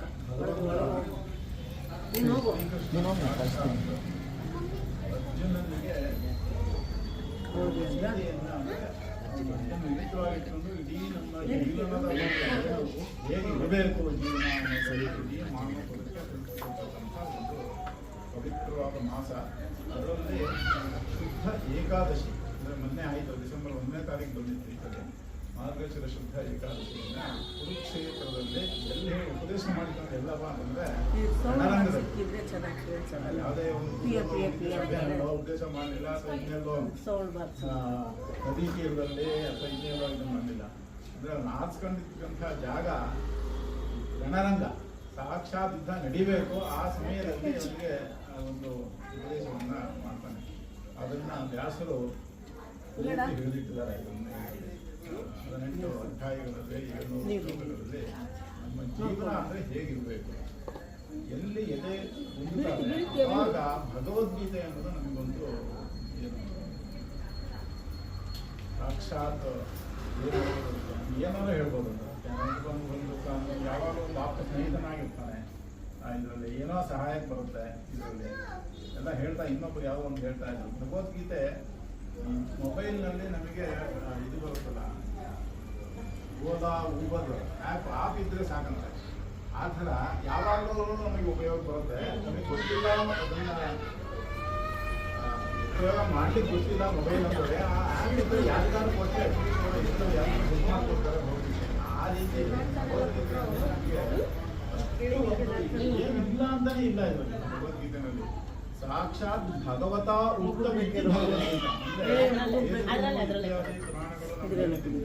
ಎಲ್ಲದೂ ಅಪೌರುಷೇಯ. ಅಂದ್ರೆ ಯಾರೇ ಒಬ್ರು ಹೇಳಿ ಇನ್ನೊಬ್ರು ಕೇಳಿದ್ದಲ್ಲ. ವೇದಗಳು ಅಪೌರುಷೇಯ. ಎಲ್ಲೋ ಋಷಿಗಳು ಅವರಾಗೆ ತನ್ನಾಗೆ ಹೊರಡ್ಕೊಂಡು ಹೋಗೋದು ಮುಂದಿಗೆ. ಆದರೆ ಭಗವದ್ಗೀತೆ ಅನ್ನೋದು ಸಾಕ್ಷಾತ್ ಕೃಷ್ಣನೇ ಭಗವಾನ್ ಭಗವತ ಉಕ್ತಮಿತಿ ಅಂದ್ರೆ ಅವನೇ ಹೇಳಿದಾನೆ ಅಂತ, ಬಾಯ್ಬಿಟ್ಟು ಹೇಳಿದಾನೆ. ಆದ್ರಿಂದ ಈ ಒಂದು ಭಗವದ್ಗೀತೆಗೆ ಅಂಥ ಮಹತ್ವವನ್ನು ಇಡೀ ಕೊಟ್ಟಿದ್ದಾರೆ ಎಲ್ಲ. ಅಂದ್ರೆ ಇದೆ, ಸುಮ್ಮನೆ ಅವ್ನು ಹೇಳಿದ ತಕ್ಷಣ ನಾವು ತಗೋಬೇಕು ಅಂತನೂ ಇಲ್ಲ. ಅವ್ನು ಕೊನೆಗೆ ಯಥೇಚ್ಛತೆ ಕಥಾ ಕೊಡು ಅಂತ ಹೇಳಿ 18ನೇ ಅಧ್ಯಾಯದಲ್ಲಿ ಅದೇನೆಲ್ಲ ಹೇಳಿದ್ದೀನಪ್ಪ, ನೀನು ನಾನು ಹೇಳಿದ್ದನ್ನೆಲ್ಲ ನೀವು ತಗೋಬೇಕು ಅಂತ ಏನಿಲ್ಲ. ನೀವು ಯೋಚನೆ ಮಾಡಿ, ಇದ್ರಲ್ಲಿ ಏನೋ ನಿಮ್ಗೆ ಏನೋ ಬೇಕು ಅನ್ಸಿದ್ರೆ ತಗೋ, ಇಲ್ಲ ಅಂದ್ರೆ ಬಿಡು. ನಾನು ಉಪದೇಶ ಮಾಡಿದ್ರೆ ಅಂತ ನಾನು ಹೇಳ್ತಾ ಇದ್ದೀನಿ, ಉಪದೇಶ ಮಾಡಿದ್ದೀನಿ ಅಂತ ತಗೋಬೇಕಾಗಿಲ್ಲ. ಅಂತ ಭಗವದ್ಗೀತೆ ಕಾರ್ಯಕ್ರಮದಲ್ಲಿ ಕಲ್ಪಿಸ್ತದೆ ಉತ್ತರ ಒಳ್ಳೆ ಚೆನ್ನಾಗಿತ್ತು ಕಾರ್ಯಕ್ರಮ. ಮಾತಾಡೋದು ರಸಪ್ರಶ್ನೆ ಈಗ ಇವರಿಗೆಲ್ಲ ಸೇರಿಸ್ಕೊಂಡಿರ್ತದ ಮೋದಿ ನಿಮಗೆ ಈಗ ಗೊತ್ತಾಗಿರ್ಬೇಕಲ್ಲ ನಾವು ಎಷ್ಟು ಮಟ್ಟಿಗೆ ನಮ್ಮ ತಿಳುವಳಿಕೆ ಇದೆ ನಮ್ಮ ಭಗವದ್ಗೀತೆಗಳಲ್ಲಾಗಲಿ ಇತಿಹಾಸಗಳಲ್ಲಾಗಲಿ. ಅದೇ ನಾವು ಬೇರೆ ಜನಗಳನ್ನು ನೋಡಿದ್ರೆ ಒಂದು ಯೂಟ್ಯೂಬ್ ಬಂದಿತ್ತು, ನೀವೆಲ್ಲ ನೋಡಿರ್ಬೋದು ಯೂಟ್ಯೂಬಲ್ಲಿ ಇದರಲ್ಲಿ ಎಲ್ಲರೂ ಬೇರೆ ಜನ ಯಾವ ಪುರಾಣ ಏನು ಹೇಳಿದ್ದಾರೆ ಎಲ್ಲರೂ ಹೇಳ್ತಾರೆ. ಆದರೆ ನಮ್ಮ ಜನ ಎಷ್ಟು ನಮ್ಮ ಪೌರಾಣಿಕ ಗ್ರಂಥಗಳಿದೆ, ರಾಮಾಯಣ ಇದೆಯಾ ಅಥವಾ ಎಷ್ಟು ಶ್ಲೋಕ ಇದೆ, ಹೌದಾ? ಬರೆದವ್ರು ಯಾರು, ರಾಮಾಯಣ ಬರೆದವ್ರು ಯಾರು, ಮಹಾಭಾರತ ಬರೆದವ್ರು ಯಾರು ಅನ್ನೋದು ನಮ್ಮ ಬರೆದವರಿಗೆ ನಮ್ಮ ಹಿಂದೂ ಜನಗಳಿಗೆ ಗೊತ್ತಿರಲಿಲ್ಲ. ಎಷ್ಟು ಜನ ಇಂಟರ್ವ್ಯೂ ಮಾಡಿದ್ದ ಅವನು ಇದರಲ್ಲಿ ಬಿಹಾರದಲ್ಲೋ ಉತ್ತರ ಪ್ರದೇಶದಲ್ಲೋ ಬಾಕಿಯವರು ಬೇರೆ ಜನ ಅಂತ ಕೇಳಿದ್ರು ಪ್ರತಿಯೊಬ್ಬರು ಉತ್ತರ ಕೊಟ್ಟಿದ್ದಾರೆ. ನಾವು ಇದನ್ನ ಓದ್ತೀವಿ, ನಾವು ಅದನ್ನ ಓದ್ತೀವಿ, ನಮ್ಮ ಇಂಥ ಅಧ್ಯಾಯ ಗೊತ್ತೋ ಇಷ್ಟು ಗೊತ್ತೋ ಅಷ್ಟು ಗೊತ್ತೋ ಅಂತ ಏನೂ ಓದಿಲ್ಲ. ಒಂದು ಶ್ಲೋಕವೂ ಬರ್ತಿರ್ಲಿಲ್ಲ. ಒಂದು ಶ್ಲೋಕ ಹೇಳಪ್ಪ ಅಂದ್ರೆ ಮೈ ಗಿಡದ ಒಂದು ಶ್ಲೋಕ ಹೇಳಕ್ ಬರ್ತಾ ಇರಲಿಲ್ಲ. ಒಂದು ಗುರು ಬ್ರಹ್ಮ ಗುರು ವಿಷ್ಣು ಗುರು ನಾವು ಯಾರಾದ್ರೂ ಇಲ್ಲಿ ಗೀತೆ ಓದಿಲ್ಲ ಪೂರ್ತಿ ಬ್ಯಾಗ್ ಅಲ್ಲ ಐತೆ. ಒಂದು ನಾವು ಸಂಪ್ರದಾಯದ ಇಟ್ಕೋಬೋದೇನಪ್ಪ, ದಿವಸಕ್ಕೆ ಒಂದು ಶ್ಲೋಕ, ಒಂದೇ ಒಂದು ಶ್ಲೋಕ ದಿವಸಕ್ಕೆ 2 ವರ್ಷ ಹೇಳಿದ್ವಿ. 305 ಶ್ಲೋಕ ಇದೆ, 2 ವರ್ಷ ತಗೊಳ್ಳಿ ಪರವಾಗಿಲ್ಲ. ಒಂದು ನಾವು ಶ್ಲೋಕ ನಾವು ಪ್ರತಿನಿತ್ಯ ಒಂದು ಕರೆಕ್ಟಾಗಿ ಆ ಒಂದೇ ಶ್ಲೋಕ 5 ಸಲ 10 ಸಲ ನಾವು ಒಂದು 5 ನಿಮಿಷ ಎಷ್ಟೊತ್ತು ಬೇಕಾಗುತ್ತೆ ಒಂದು ಶ್ಲೋಕ ಹೇಳಿ ಎಷ್ಟೊತ್ತು ಬೇಕಾಗುತ್ತೆ. ಒಂದು 10-15 ಸೆಕೆಂಡ್ ಸಾಕಾಗ್ಬೋದಾ ನಂಗೆ ಗೊತ್ತಿಲ್ಲ ಅಂತಂದ್ರೆ ಬೇಕಾದಷ್ಟು ಗೀತಾ ಪರಿವಾರ ಬೇರೆ ಬೇರೆ ಕ್ಲಾಸಸ್ಗಳು ಇರುತ್ತೆ. ಆಮೇಲೆ ನಿಮಗೆ ಆಡಿಯೋ ಕ್ಲಾಸಸ್ ಸಹ ಬೇಕಾದಷ್ಟು ಇದೆ. ಒಂದು ಶ್ಲೋಕ ಸ್ವಲ್ಪ ಎಷ್ಟೆಲ್ಲ ಚೆನ್ನಾಗಿ ಹೇಳಿದ್ದವರು ಜ್ಞಾನವೇ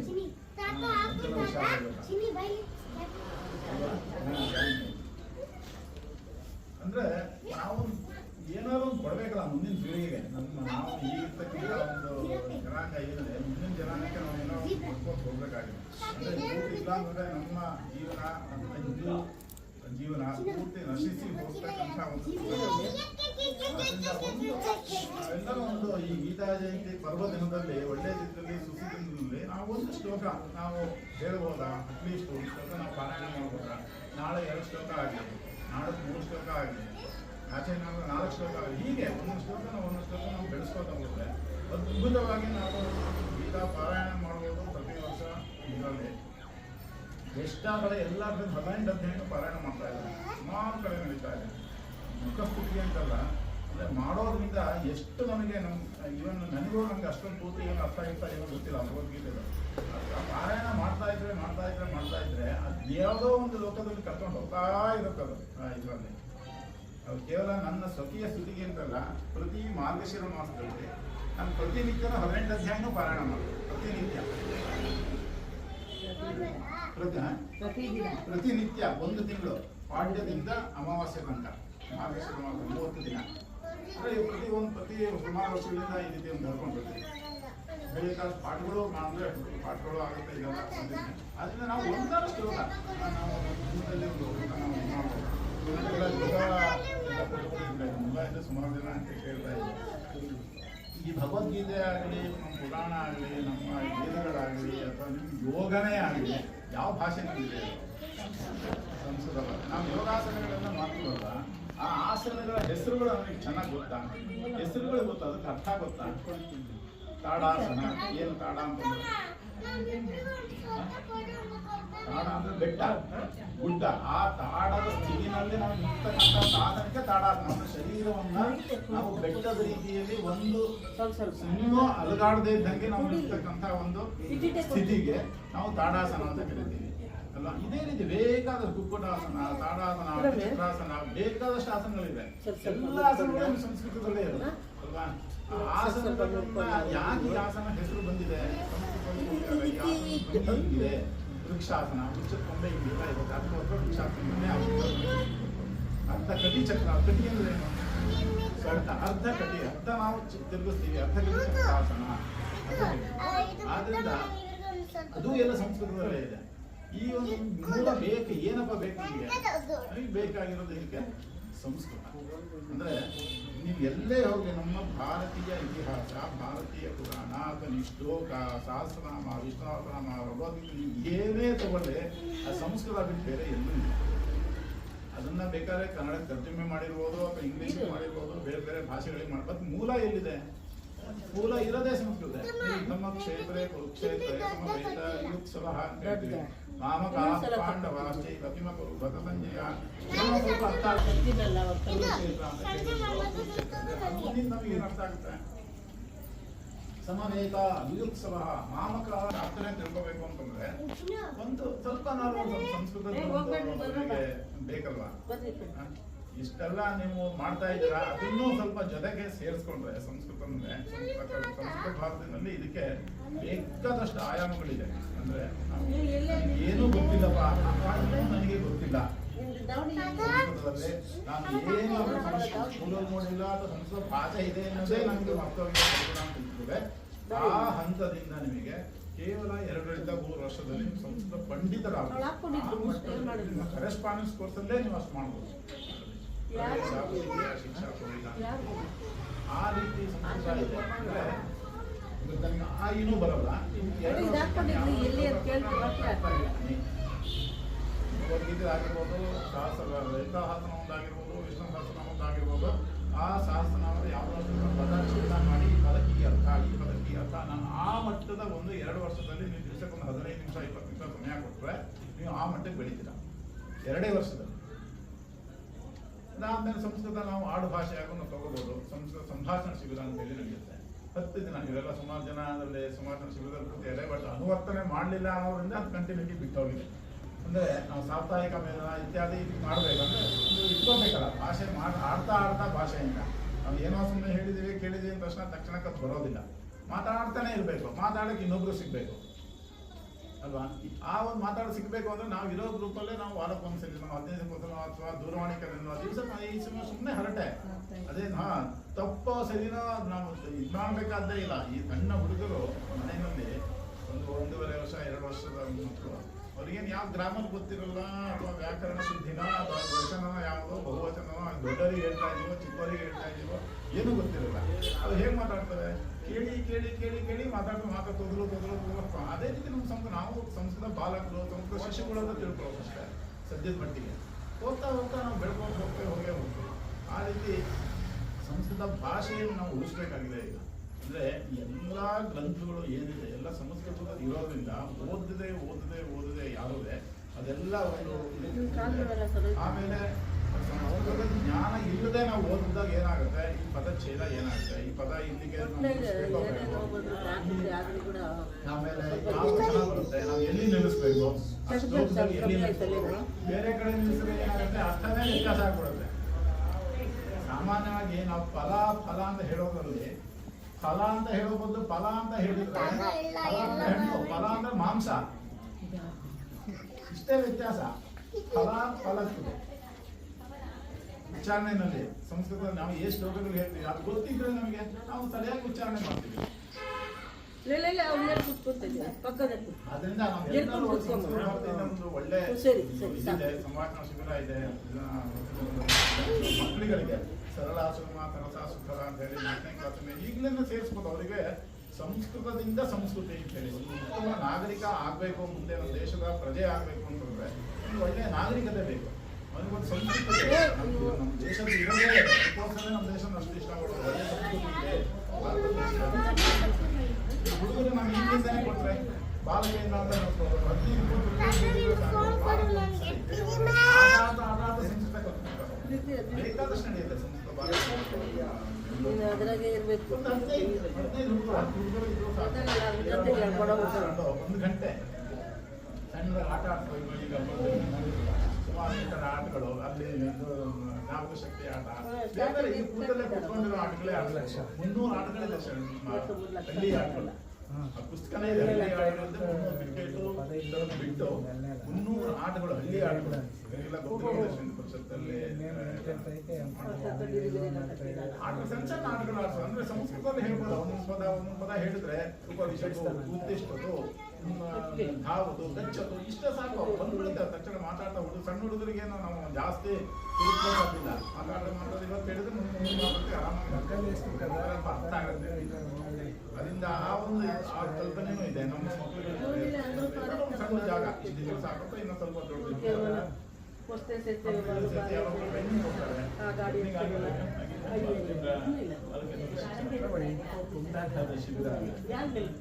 ಪ್ರಶಿಕ್ಷಣ ಕೊಡ್ತಾರೆ ಬಂದಿದ್ದು ಅಕ್ಷರ ಮುಂದೆ ಯಾವ ಬಂದ್ರೆ ಏನ್ ನಡೆಸ್ಬೇಕು ಸಣ್ಣ ಹುಡುಗರಿಗೆ ಆ ಥರದ್ದು ನಾವೆಲ್ಲ ಒಳ್ಳೆ ಸ್ತ್ರೀ ಶಕ್ತಿ ಇದೆ ನೋಡಿದಾಗ ಸ್ತ್ರೀ ಸಮೂಹ ಒಳ್ಳೆ ಜೋರಾಗಿದೆ ನಾವೆಲ್ಲ ಒಳ್ಳೆಯದಕ್ಕೆ ಒಳ್ಳೆ ಉಪಯೋಗ ತಗೊಂಡು ಮುಂದಿನ ಮಕ್ಕಳಿಗೆ ಅಟ್ಲೀಸ್ಟ್ ನಮ್ಮಿಂದ ಒಂದು ಏನಾದರೂ ಕೊಡಬಹುದಾ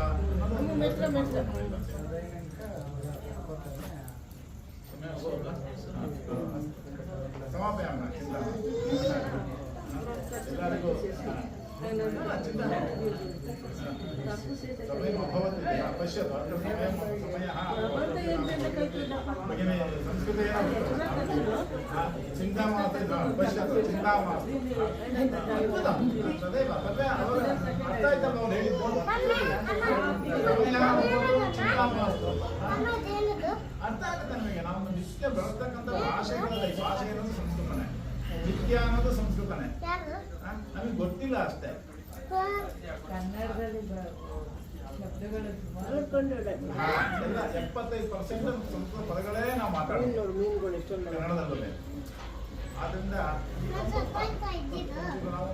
ಇಚ್ಛಾಶಕ್ತಿ ಬೇಕಷ್ಟೇ ಸಂಸ್ಕೃತವನ್ನ ಉಚ್ಚಾರಣೆ ಭಗವದ್ಗೀತೆ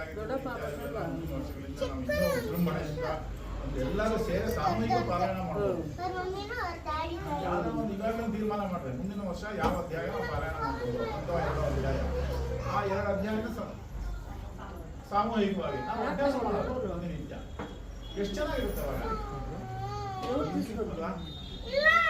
ಮಾಡ್ಬೋದು ಅಂತ ಅನ್ಕೊಂಡು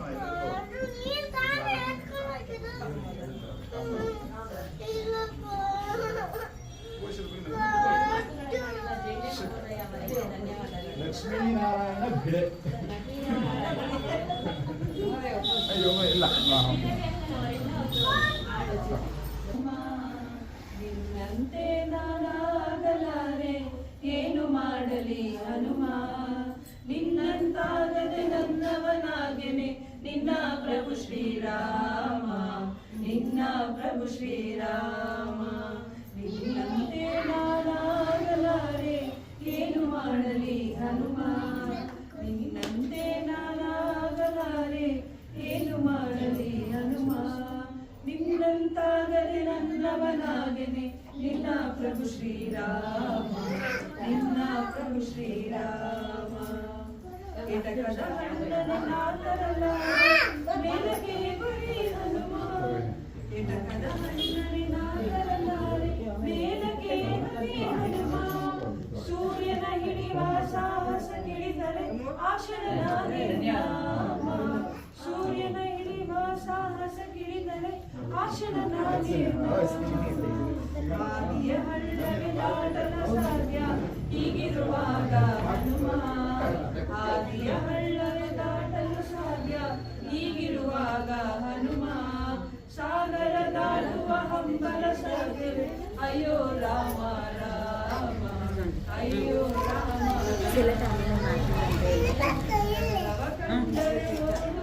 ನೀನು ಬಟ್ಟೆ ಹಾಕೊಂಡಿಲ್ಲ ಜಗಳವ ಕಂಡರೆ ಓಡುವೆ ದೂರ ಎದೆಯಲ್ಲಿ ಡವಡವ ಹನುಮ ರಕ್ಕಸರ ಕನಸಲಿ ಕಂಡರು ಬದುಕಿಗೆ ಪೂರ್ಣ ವಿರಾಮ ಬದುಕಿಗೆ ಪೂರ್ಣ ವಿರಾಮ ಅಟ್ಟವ ಹತ್ತಲು ಶಕ್ತಿಯೂ ಇಲ್ಲ ಇಂಥ ದೇಹವು ಹನುಮ ಅಟ್ಟವ ಹತ್ತಲು ಶಕ್ತಿಯೂ ಇಲ್ಲ ಇಂಥ ದೇಹವು ಹನುಮ ಬೆಟಲೆತ್ತುವೆನೆಂದರೆ ಎಂದನು ನಂಬುವನೇ ಶ್ರೀರಾಮ ನಂಬುವನೇ ಶ್ರೀರಾಮ ನಂಬುವನೇ ಶ್ರೀರಾಮ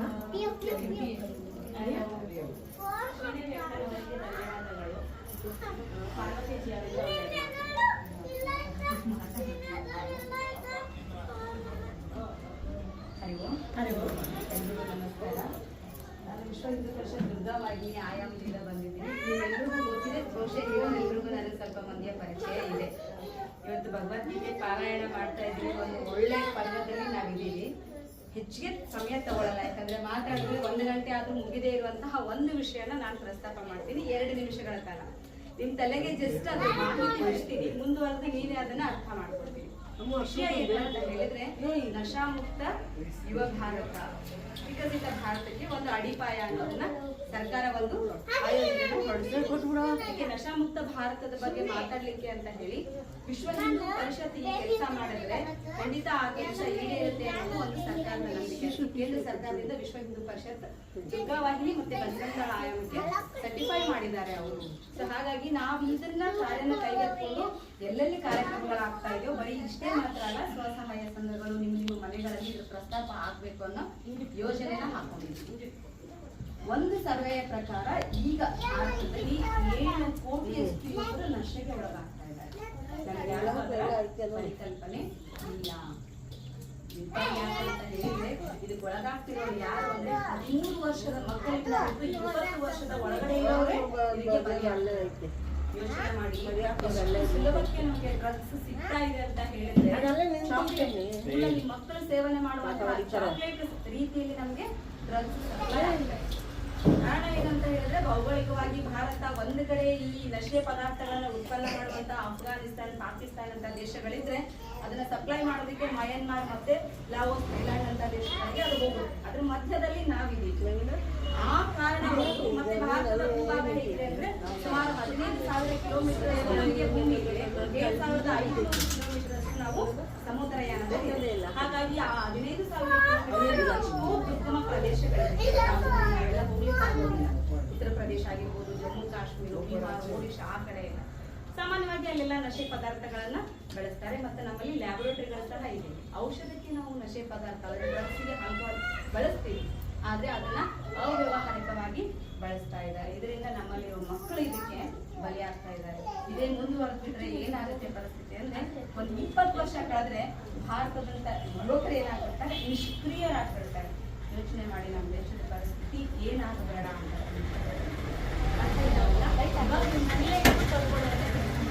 ಸರ್ಕಾರಗಳು ಸಹ ಈ ಕೆಲಸಗಳನ್ನ ಮಾಡ್ತಾ ಇದೆ. ಕಳೆದ ವರ್ಷ 40,000 ಕೋಟಿಯಷ್ಟು ಈ ನಶಾ ಪದಾರ್ಥನ ಸರ್ಕಾರ ಮುಕ್ತವಾಗಿ ಮಾಡ್ಕೊಂಡಿದೆ. 40,000 ಕೋಟಿ. ಖಂಡಿತವಾಗ್ಲೂ ನನಗೆ ಅದಕ್ಕೆ ಎಷ್ಟು ಸಮಯ ಇದೆ ಅಂತ ಗೊತ್ತಿಲ್ಲ, ನಿಮ್ಗೆ ಯಾರಿಗಾದ್ರೂ ಗೊತ್ತಿದ್ರೆ ತುಂಬಾ ಸಂತೋಷ. ಆದ್ರೆ ಆ ಮೊತ್ತದ ಏನ ನಶಾ ಪದಾರ್ಥ ಮುಕ್ತವಾಗಿ ಆಗಿದೆಯಲ್ಲ, ಆ ವ್ಯವಹಾರಗಳು, ಕಾನೂನು ಬಾಹಿರ ವ್ಯವಹಾರಗಳಲ್ಲಿ 10% ಅಂದ್ರೆ 10%ಗಿಂತ ಕಡಿಮೆ. ಅದು 40,000 ಕೋಟಿ ಅನ್ನೋದು 10%ಗಿಂತ ಕಡಿಮೆ. ಅಂದ್ರೆ ಇನ್ನು 90%ಗೆ ಲೆಕ್ಕಾಚಾರ ಹಾಕೊಂಡ್ರೆ ಎಷ್ಟು ಆಗ್ಬಹುದು ಅನ್ನೋದು ನಮಗೆ ಆಗುತ್ತೆ. ಅದಕ್ಕಾಗಿ ನಾವು ಒಬ್ಬ ನಾಗರಿಕನಾಗಿ ನನ್ನ ದೇಶದ ರಕ್ಷಣೆ ಕೂಡ ಮತ್ತೆ ನಮ್ಮ ಯುವಕರ ರಕ್ಷಣೆ ಕೂಡ ನಮ್ಮ ಕರ್ತವ್ಯ. ತುಂಬಾ ಜನ ತಾಯಂದಿದ್ದೀರಿ, ಜೊತೆಗೆ ಸಾಮಾಜಿಕವಾಗಿ ನೀವೆಲ್ಲರೂ ನಿಮ್ಮನ್ನ ತೊಡಗಿಸ್ಕೊಂಡಿದ್ದೀರಿ. ಬೇರೆ ಬೇರೆ ಕಡೆ ಎಲ್ಲ ಹೋಗ್ತಾ ಇದ್ದೀವಿ. ಅದಕ್ಕೆ ಮೊದಲು ನಾವು ನಮ್ಮ ಮನೆಯಲ್ಲಿ ಶಾಲೆ ಕಾಲೇಜ್ ಹೋಗ್ತಾ ಇರುವಂತಹ ಮಕ್ಕಳಿದ್ರೆ ನಾವು ಮಾಡ್ಬೇಕಾಗಿರೋ ಮೊದಲ ಕೆಲಸ ಪ್ರತಿದಿನ ಒಂದು ಅರ್ಧ ಗಂಟೆ ಮಕ್ಕಳು ಯಾಕೆ ಇದಕ್ಕೆ ಒಳಗಾಗ್ತಾರೆ ಅಂತ ಹೇಳಿದ್ರೆ, ಪ್ರೀತಿಯ ಕೊರತೆ.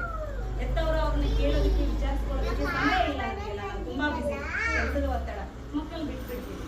ಅದರಲ್ಲಿ ಅಡೋಲೆಸೆನ್ಸ್ ಇಂದ ಟೀನೇಜ್ ಕಂಪ್ಲೀಟ್ ಆಗೋವರೆಗೂ ಮಕ್ಕಳಿಗೆ ಹೊಸದೇನಾದ್ರೂ ಕೈ ಮಾಡ್ಬೇಕು ಅನ್ನುವಂತಹ ಒಂದು ಅಪೇಕ್ಷೆ. ಸುಲಭಕ್ಕೆ ಅದಕ್ಕೆ ಒಳಗಾಗ್ಬಿಡ್ತಾರೆ. ಒಳಗಾದ್ರೆ ಸಾಮಾಜಿಕವಾಗಿ ಅವರ ಮನೆ ಪರಿಸ್ಥಿತಿ ಏನಾಗುತ್ತೆ ಅಂದ್ರೆ ಬೀದಿಗೆ ಬಂದ್ಬಿಡುತ್ತೆ. ಜೊತೆಗೆ ಮನೆಯಲ್ಲೇ ಮಕ್ಕಳು ಅನಾರೋಗ್ಯಕ್ಕೆ ಒಳಗಾಗೋದ್ರ ಜೊತೆಗೆ ಕೆಟ್ಟ ಕೆಟ್ಟ ಅಭ್ಯಾಸಗಳನ್ನ, ಕೆಲಸ ಮಾಡೋದನ್ನ, ಸುಳ್ಳು ಹೇಳಿ ಇಸ್ಕೊಳ್ಳೋದನ್ನ ಈ ತರ ಕಲ್ತ್ಕೊಂಡ್ಬಿಡ್ತಾರೆ. ಸಮಾಜಕ್ಕೆ ಒಬ್ಬ ದುಷ್ಟ ವ್ಯಕ್ತಿಯನ್ನ ತಯಾರು ಮಾಡೋದು ನಮಗೆ ತಲುಪುತ್ತೆ. ಹಾಗಾಗಿ ನಾವೆಲ್ಲ ಇವಾಗಲೇ ಎಚ್ಚರಿಕೊಂಡು ತಾಯಂದ್ರೆಲ್ಲ ನಾವು ನಮ್ಮ ಮನೆಯನ್ನ ಫಸ್ಟ್ ಸುರಕ್ಷಿತವಾಗಿಟ್ಕೊಂಡು ಮಕ್ಕಳ ಬಗ್ಗೆ ಗಮನ ಹರಿಸಬೇಕು. ಜೊತೆಗೆ ನಮ್ಮ ಅಕ್ಕಪಕ್ಕದ ಮನೆಯನ್ನ, ನಮ್ಮ ಸಮಾಜನ ಈ ಹೋಗ್ತಾ ಇರೋ ತರ ತಡೆಯುವಂತ ಪ್ರಯತ್ನಗಳನ್ನ ನಾವೆಲ್ಲ ಮಾಡ್ಬೇಕು. ಇದನ್ನ ಹೇಳೋದಕ್ಕೆ ಈ ತರ ಒಳಗಾದವ್ರು ಎಷ್ಟು ಜನ ಇದ್ದಾರೆ, ಅಂಕಿಅಂಶಗಳು, ಅವ್ರು ಯಾವ ರೀತಿ ಅವಸರವಿರೋ ಏನೇನೆಲ್ಲ ಮಾಡ್ತಾರೆ, ಅವ್ರ ಮನೆ ಹೆಣ್ಮಕ್ಳನ್ನ ಯಾವ ರೀತಿ ನಡೆಸ್ಕೊತಾರೆ, ಅವ್ರನ್ನ ಅದರಿಂದ ಆಚೆ ತಗೊಂಡು ಬರೋದಕ್ಕೆ ಎಷ್ಟು ಕಷ್ಟ ಇದೆ, ಸರ್ಕಾರ ಇದಕ್ಕೆ ನಮಗೆ ಯಾವ ರೀತಿ ಸಪೋರ್ಟ್ ಮಾಡ್ತಾ ಇದೆ, ನಾವು ಏನನ್ನು ಮಾಡ್ಬೇಕು ಅನ್ನೋದು ಹೇಳ್ತಾ ಹೋದ್ರೆ ಗಂಟೆಗಳಾದ್ರೂ ಸಾಲೋದಿಲ್ಲ. ಇದಷ್ಟು ವಿಷಯ ನೀವು ಮಾಹಿತಿ ಇರಲಿ. ದಯವಿಟ್ಟು ಇದ್ರ ಬಗ್ಗೆ ನೀವು ಒಂದು ಸ್ವಲ್ಪ ತಿಳ್ಕೊಂಡು ಸಮಾಜದಲ್ಲಿ ಒಂದು ಅವೇರ್ನೆಸ್ ಮೂಡಿಸುವಂತ ಕೆಲಸವನ್ನ ನಾವು ಮಾಡಿದ್ರೆ ಸಮಯ ಸಿಕ್ಕಾಗ ಮುಂದಿನ ದಿನಗಳೇ ಇದ್ರ ಬಗ್ಗೆ ಹೆಚ್ಚಾಗಿ ಮಾತಾಡೋಣ. ಬಟ್ ಎಲ್ಲಾ ಸೇರಿ ಈ ವಿಷಯವನ್ನ ತುಂಬಾ ಸೀರಿಯಸ್ ಅಂತ ತಗೊಂಡು ಒಟ್ಟಿಗೆ ಹೆಜ್ಜೆ ಹಾಕಿದಾಗ ಭಾರತವನ್ನ ನಶಾಮುಕ್ತ ಭಾರತವನ್ನಾಗಿ ಮಾಡ್ಲಿಕ್ಕೆ ಸಾಧ್ಯ ಇದೆ. ನಮ್ಮ ಯುವಕರನ್ನ ಬಲಪಡಿಸಿ ದೇಶದ ರಕ್ಷಣೆಯನ್ನು ಮಾಡ್ಲಿಕ್ಕೆ ನಮ್ಮಿಂದ ಸಾಧ್ಯ ಇದೆ ಅಂತ ಹೇಳ್ತಾ ಅವಕಾಶಕ್ಕಾಗಿ ವಂದಿಸ್ತಾ ನಾನು 2 ಮಾತುಗಳನ್ನ ಮುಗಿಸ್ತಾ ಇದ್ದೀನಿ. ಜೈ ಶ್ರೀರಾಮ್. ಧನ್ಯವಾದಗಳು. ಈಗ ನಮಗೆ ಸಂಸ್ಕೃತ ಜ್ಞಾನವನ್ನು ಕೊಟ್ಟಂತ ಮಹಾಲಕ್ಷ್ಮಿ ಬಕ್ಷಿ ಅವರು ಒಂದೆರಡು ಮಾತನಾಡ್ತಾರೆ. ನಾವು ಏನೇ ಕಾರ್ಯಕ್ರಮ ಮಾಡಿದ್ರು ಪ್ರೋತ್ಸಾಹ ಮಾಡ್ತಾರೆ, ನಮ್ಮ ಜೊತೆ ನಿಲ್ತಾರೆ. ಅವರು ಬಾಯಿಂದ ಒಂದೆರಡು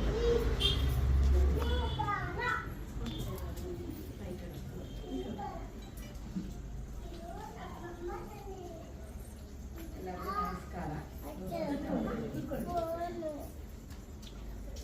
ಮೊದಲನೇದಾಗಿ ತುಂಬಾ ಖುಷಿ ಆಯ್ತು.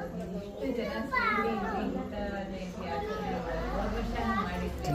ಹೋದ ವರ್ಷಕ್ಕಿಂತ ಈ ವರ್ಷ ಇನ್ನೂ ಜಾಸ್ತಿ ಜನ ಬಂದಿದ್ದೀರಾ. ತುಂಬಾ ಖುಷಿ ಆಯ್ತು. ಹೀಗೆ ಮುಂದುವರಿಬೇಕು. ಸಂಸ್ಕೃತದ ಬಗ್ಗೆ ಅವರು ಬಿಡೆ ಮಹೋದಯನೇ ಹೇಳಿದ್ದಾರೆ. ಅಂದ್ರೆ ಯಾತಕ್ಕೆ ನಾವು ಕಲಿಬೇಕು ಸಂಸ್ಕೃತ. ನಮ್ದು ಸಂಸ್ಕೃತಿ ಮತ್ತೆ ಎಲ್ಲದಕ್ಕೂ ಮಾತೃಭಾಷೆ ಅಂದ್ರೆ ಮದರ್ ಆಫ್ ಆಲ್ ಲ್ಯಾಂಗ್ವೇಜಸ್ ಅಂತ ಹೇಳ್ತಾರೆ. ಎಲ್ಲದಕ್ಕೂ ತಾಯಿ. ಅದು ಕಲ್ತ್ರೆ ನನ್ಗೆ ಒಂಥರ ಖುಷಿ ಅನುಭವಿಸ್ಬೋದು. ಆ ಥರ ಯಾವುದೋ ಒಂದು ಶ್ಲೋಕ ಓದಿದ್ರೆ ಅದು ಅರ್ಥ ತಿಳ್ಕೊಬೋದು. ಆ ಥರದ್ದೆಲ್ಲ ಬರುತ್ತೆ. ಅದರಿಂದ ನಾವು ಕಲಿಬೇಕು. ಅದಕ್ಕೆ ಅವ್ರು ಹೇಳ್ದಂಗೆ ಬೇರೆ ಬೇರೆ ಇದು ಆಯಾಮಗಳೆಲ್ಲ ಇದೆ. ಯಾವ ಥರ ಕಲಿಬೋದು ಹೀಗೆ ಮುಂದುವರ್ಸೋಣ. ಹೇಳಿದಂಗೆ ಒಂದು ವಾರಕ್ಕೆ ಒಂದು ಸರಿ ಎಲ್ಲ ಒಂದು ಕಡೆ ಸೇರ್ಕೊಂಡು ಆ ಥರ ಮಾಡ್ತೀವಿ. ಪ್ಲಸ್ ಏನಂದರೆ ಒಳ್ಳೆಯ ಸಂಸ್ಕೃತಿ ಬೆಳೆಯುತ್ತೆ. ಮಕ್ಕಳುಗಳಿಗಾಗಲಿ ನಮಗೆ ಒಂದು ಇದು ಸಿಗುತ್ತೆ. ಈಗ ನಾ ಬಂದ ತಕ್ಷಣ ಕೇಳಿದೆ ಒಂದಷ್ಟು ಜನ ಪ್ರೋತ್ಸಾಹ ನಮಗೆ ಅರ್ಥ ಆಯ್ತಲ್ಲ. ಅದು ಯಾರು ಕಷ್ಟ ಅಂತ ಅನಿಸಲ್ಲ. ಕಲಿದ್ರೆ ನಿಮ್ಗೆ ಶ್ಲೋಕ ಅರ್ಥ ಆಗಲಿ, ಸುಭಾಷಿತ ಓದಿದ್ರು ಬಗ್ಗೆ. ಸುಭಾಷಿತ ಯಾವ ಇದರಲ್ಲಿ ಸಂಸ್ಕೃತ ಭಾಷೆಯಲ್ಲೇ ಇರ್ತದೆ. ಕನ್ನಡದಲ್ಲೂ ಇದೆ. ಒಗಟು ಅಂತೇಳಿ ಏನಂತೀವಿ ಕನ್ನಡದಲ್ಲಿ. ಅದೇ ಒಳ್ಳೆ ಭಾಷೆ, ಒಳ್ಳೆ ಮಾರಲ್ ಕೊಡೋ ಅಂತ ಒಂದು ಶ್ಲೋಕ ಆ ಥರ ಇರುತ್ತೆ ಒಂದೊಂದು ಸುಭಾಷಿತದಲ್ಲಿ. ಸೊ ಅದೆಲ್ಲ ಇನ್ನು ಅರ್ಥ ತಿಳ್ಕೊಂಡ್ರೆ ಇನ್ನು ನಿಮಗೆ ಖುಷಿ ಅನ್ನಿಸುತ್ತೆ. ಅದು ಓದಿ ಅದರ ಅರ್ಥ ಓದಬಲ್ಲ. ಅದನ್ನು ಓದಿದ ತಕ್ಷಣ ಅರ್ಥ ತಿಳ್ಕೊಂಡ್ರೆ ಎಲ್ಲೆಲ್ಲೋ ಹೋಗ್ತಾನೆ. ಮಕ್ಕಳಿಗಂತೂ ಇವಾಗ ಸ್ಕೂಲಲ್ಲೂ ಎಲ್ಲ ಥರ್ಡ್ ಲ್ಯಾಂಗ್ವೇಜ್, ಸೆಕೆಂಡ್ ಲ್ಯಾಂಗ್ವೇಜ್ ಎಲ್ಲ ಕಲಿತ್ರೆ ಅವ್ರುಗಳಿಗೆ ಹೇಳ್ಕೊಡಕ್ಕೂ ಸುಲಭ ಆಗುತ್ತೆ. ಹಾಗಾಗಿ ಕಲಿತ್ರೆ ಎಲ್ಲರೂ ಸಂಭಾಷಣೆ ಶಿಬಿರ ಆ ಥರ ಎಲ್ಲ ಮಾಡ್ಬೋದು. ಆ ಸಂಭಾಷಣಾ ಶಿಬಿರ ಅನ್ನೋದು ಬರೀ 10 ದಿನ 2 ಗಂಟೆ ಕಾಲ ಹೇಳ್ಕೊಡ್ತಾರೆ. ಪ್ರತಿದಿನ ಬಂದು ಹೇಳ್ಕೊಡ್ತಾರೆ. ಆದರೆ ನಿಮಗೆ ಬರೆಯೋದಿಲ್ಲ, ಇನ್ನೇನು ಬುಕ್ ಇಲ್ಲ, ನೋಟ್ ಪೆನ್ ಇಲ್ಲ, ಆ ಥರ ಏನಿಲ್ಲ. ಬರೀ ಕೇಳಿ 10 ದಿನದಲ್ಲಿ ಭಗಿನಿ ಮಾತಾಡ್ತಾರೆ ನೋಡಿ. ಅವ್ರು ಸಂಸ್ಕೃತದಲ್ಲಿ ಚೆನ್ನಾಗಿ ಮಾತಾಡ್ತಾರೆ. ಅಷ್ಟೊಂದು ಬುದ್ಧಿ ಬರುತ್ತೆ, ಕಲಿಬೋದು. ನೀವೆಲ್ಲ ಮನ್ಸು ಮಾಡಿ ಒಂದ್ಸಲಿ ಹೇಳಿದ್ರೆ ನಾವು ಶಿಕ್ಷಕರನ್ನು ಕಳಿಸ್ತೀವಿ. ಶಿಕ್ಷಕರು ಬಂದು ಯಾವಾಗಲೂ ಬೆಳಗ್ಗೆ ಆಗಲಿ ಸಂಜೆ ಆಗಲಿ ಒಂದು 2 ಗಂಟೆ ಕಾಲ 10 ದಿನಕ್ಕೆ ನೀವು ಜಾಗ ವ್ಯವಸ್ಥೆ ಜನ ಎಲ್ಲ ಮಾಡಿ ಬಂದು ಹೇಳ್ಕೊಡ್ತಾರೆ. ಆಮೇಲೆ ವಾರಕ್ಕೆ ಒಂದಿನ ಸಾಪ್ತಾಹಿಕ ಮೇಳನ ಅಂತ ಹೇಳಿ ಮಾಡಿದ್ರೆ ಕಂಟಿನ್ಯೂಸ್ ಇರುತ್ತೆ. ಈಸಿಯಾಗಿ ಕಲಿದೆ. ನಿಮಗೆ ಪರೀಕ್ಷೆ ಬರೆಯೋದು ಬೇಡ, ಕಲಿದ್ರೆ ಸಾಕು ಅನ್ನೋರಿಗೆ ಸಂಭಾಷಣೆ. ಪರೀಕ್ಷೆ ಬರೀಬೇಕು ಏನಾದ್ರು ನಿಮಗೆ ಡೌಟ್ ಇದ್ದರೆ ಸಂಸ್ಕೃತದ್ದು ಕೇಳ್ಬೋದು. ಲೀಲಾವತಿ ಬಗ್ಗೆ ತುಂಬ ಖುಷಿ ಆಯಿತು. ಅಂದರೆ ಇಷ್ಟು ಜನ ಸೇರಿರೋದ್ರಿಂದ ತುಂಬ ಇದಾಯಿತು. ಮುಂದಿನ ವರ್ಷ ಹೇಳ್ದಂಗೆ ಪಾರಾಯಣ ಮಾಡೋಣ. ಒಂದು 2 ಅಧ್ಯಾಯ ಅನ್ನೋದು ಪಾರಾಯಣ. ಆಲ್ರೆಡಿ 13 ಮಾಡಿದ್ರು, ಇವಳು 1 ಮಾಡಿದ್ಲು. ಎಲ್ಲ ಒಟ್ಟಿಗೆ ಸೇರಿ ಮಾಡಿದ್ರೆ ಅದು ಒಟ್ಟಿಗೆ ಸಮೂಹದಲ್ಲಿ ತುಂಬ ಚೆನ್ನಾಗಿ ಹೇಳಿದೆ, ಸ್ಪಷ್ಟವಾಗಿ ಹೇಳಿದೆ. ಮುಂದಿನ ಸಲ ಯಾವ ಅಧ್ಯಾಯ ಹೇಳ್ತೀಯ? ಸೆಕೆಂಡ್. Very good. ಎಲ್ಲರೂ ಒಟ್ಟಿಗೆ ಹೇಳೋಣ ಹಾಗಾದರೆ ಮುಂದಿನ ಸರಿ. ಸರಿನಾ? ಓಕೆ. ಈಗ ರಸಪ್ರಶ್ನೆಯಲ್ಲಿ ಗೆದ್ದಂಥ ಮೊದಲನೇ 3 ಜನರ ಹೆಸರನ್ನು ಹೇಳ್ತೇನೆ ನಾನು. ಮೊದಲನೇದಾಗಿ ಲಕ್ಷ್ಮಿ ಅಕ್ಕ, ಎರಡನೇದು ಶ್ರೀದೇವಿ ಅಕ್ಕ, ಮೂರನೇದಾಗಿ ಜಾಹ್ನವಿ ಅಕ್ಕ. ಈ ಮೆಮೊರಿ ಗೇಮಲ್ಲಿ ಬಂದು ಮೊದಲನೇದಾಗಿ ಲಕ್ಷ್ಮಿ ಅಕ್ಕ, ಮತ್ತೆ ಎರಡನೇದು ಸುಜಾತ ಅಕ್ಕ, ಮೂರನೇದು ಜಾಹ್ನವಿ. ಎಲ್ಲ ವಿಜೇತರಿಗೂ ಅಭಿನಂದನೆ. ಈಗ ಕಾರ್ಯಕ್ರಮದ ಕೊನೆಯ ಹಂತಕ್ಕೆ ಬಂದಿದ್ದೀವಿ. ವಂದನಾ ಅರ್ಪಣೆ ನಮ್ಮ ಪ್ರಮೀಳಾಕ್ಕನವರಿಂದ.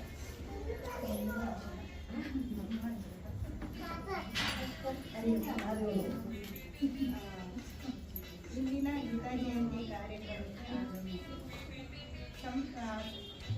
ಕಾರ್ಯಕ್ರಮಕ್ಕೆ ಸಂಸ್ಕೃತ ಭಾರತಿಯಿಂದ ಆಗಮಿಸಿದಂತಹ ಲಕ್ಷ್ಮೀನಾರಾಯಣ ಪಿಳ್ಳೆ ಮತ್ತು ಮಹಾಲಕ್ಷ್ಮಿ ದೇವಿಯವರಿಗೆ ಹಾಗೂ BHPಯ ಪ್ರಮುಖರಾದ ಗಂಗಣ್ಣನವರು ಹಾಗೂ ದುರ್ಗಾವಾಹಿನಿಯ ಭಾರತಿ ಅಕ್ಕನವರಿಗೆ ಧನ್ಯವಾದಗಳನ್ನು, ಹೃದಯಪೂರ್ವಕ ಧನ್ಯವಾದಗಳನ್ನು. ಇಂದಿನ ಕಾರ್ಯಕ್ರಮಕ್ಕೆ ಯಶಸ್ವಿಗೆ ಕಾರಣಕರ್ತರಾಗಿ ಹಾಗೂ ತಮ್ಮ ಮನೆಯನ್ನೇ ಸಂಸ್ಕೃತ ಭಾಷೆಯ ಪ್ರಚಾರವನ್ನಾಗಿ ಮಾಡಿ ಅಧ್ಯಯನವನ್ನು ಮಾಡುತ್ತಾ ಭಾಷೆಯ ಏಳಿಗೆಗೆ ಹಾಗೂ ವಿಸ್ತರಿಸುವುದಕ್ಕೆ ಶ್ರಮಿಸುತ್ತಿರುವ ಶ್ರೀಮತಿ ಲೀಲಾವತಿ ಅಕ್ಕ ಹಾಗೂ ಅವರ ಕುಟುಂಬದ ಪ್ರತಿ ಸದಸ್ಯರಿಗೂ ಹೃದಯಪೂರ್ವಕ ಹಾಗೂ ಕಾರ್ಯಕ್ರಮದ ಯಶಸ್ಸಿಗೆ ಕಾರಣರಾದಂತಹ ಎಲ್ಲ ಬಂಧು ಮಿತ್ರರು ಹಾಗೂ ಮಕ್ಕಳೆಲ್ಲರಿಗೂ ಈಗ ಮಂಗಳಾರತಿ ಮಾಡೋಣ.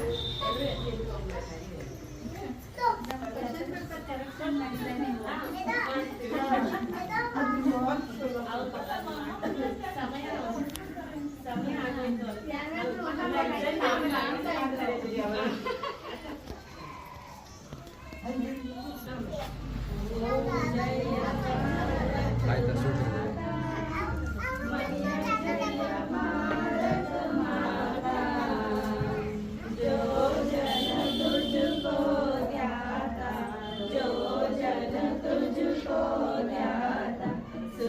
संपद पाता ओम जय भारत माता। ऋषि मुनियों ने तेरी महिमा है गाई, मैया महिमा है गाई। रिद्धि सिद्धि दे तूने, रिद्धि सिद्धि दे तूने प्रभुता प्रकटाई। ओम जय भारत माता। राम कृष्ण महावीर बुद्ध और नानक सुत तेरे, मैया नानक सुत तेरे। वाल्मीकि रविदास संत सभी, वाल्मीकि रविदास संत सब गुण गाए तेरे। ओम जय भारत माता। यमन पूर्ण शकाए सबको संभालिया, मैया सबको संभालिया। आक्रमणकारी को, आक्रमणकारी को तूने नष्ट किया। ओम जय भारत माता। सब मिलकर यह संकल्प करे, मैया यह संकल्प करे।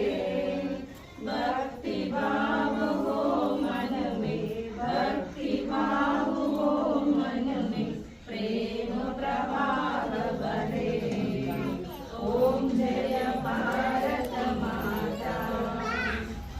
सच्चे मन से माता जो गुणगान करे, मैया जो गुणगान करे। मन वांछित फल पावे, मन वांछित फल पावे, जीवन सफल करे।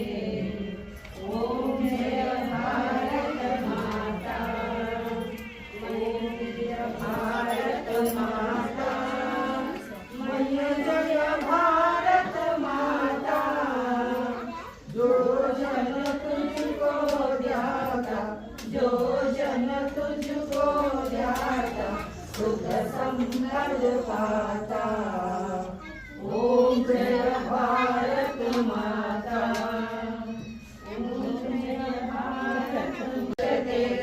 पूर्णस्य पूर्णमादाय पूर्णमेवावशिष्यते ॐ शान्ति शान्ति शान्तिः सच्चिदानंद भगवान की जय भारत माता की जय गो माता की जय गंगा माता की जय श्री राम जन्मभूमि की जय श्री कृष्ण जन्मभूमि की जय काशी विश्वनाथ की जय पवन सुत हनुमान की जय बोलो भाई सब संतों की जय बोलो भाई सब भक्तों की जय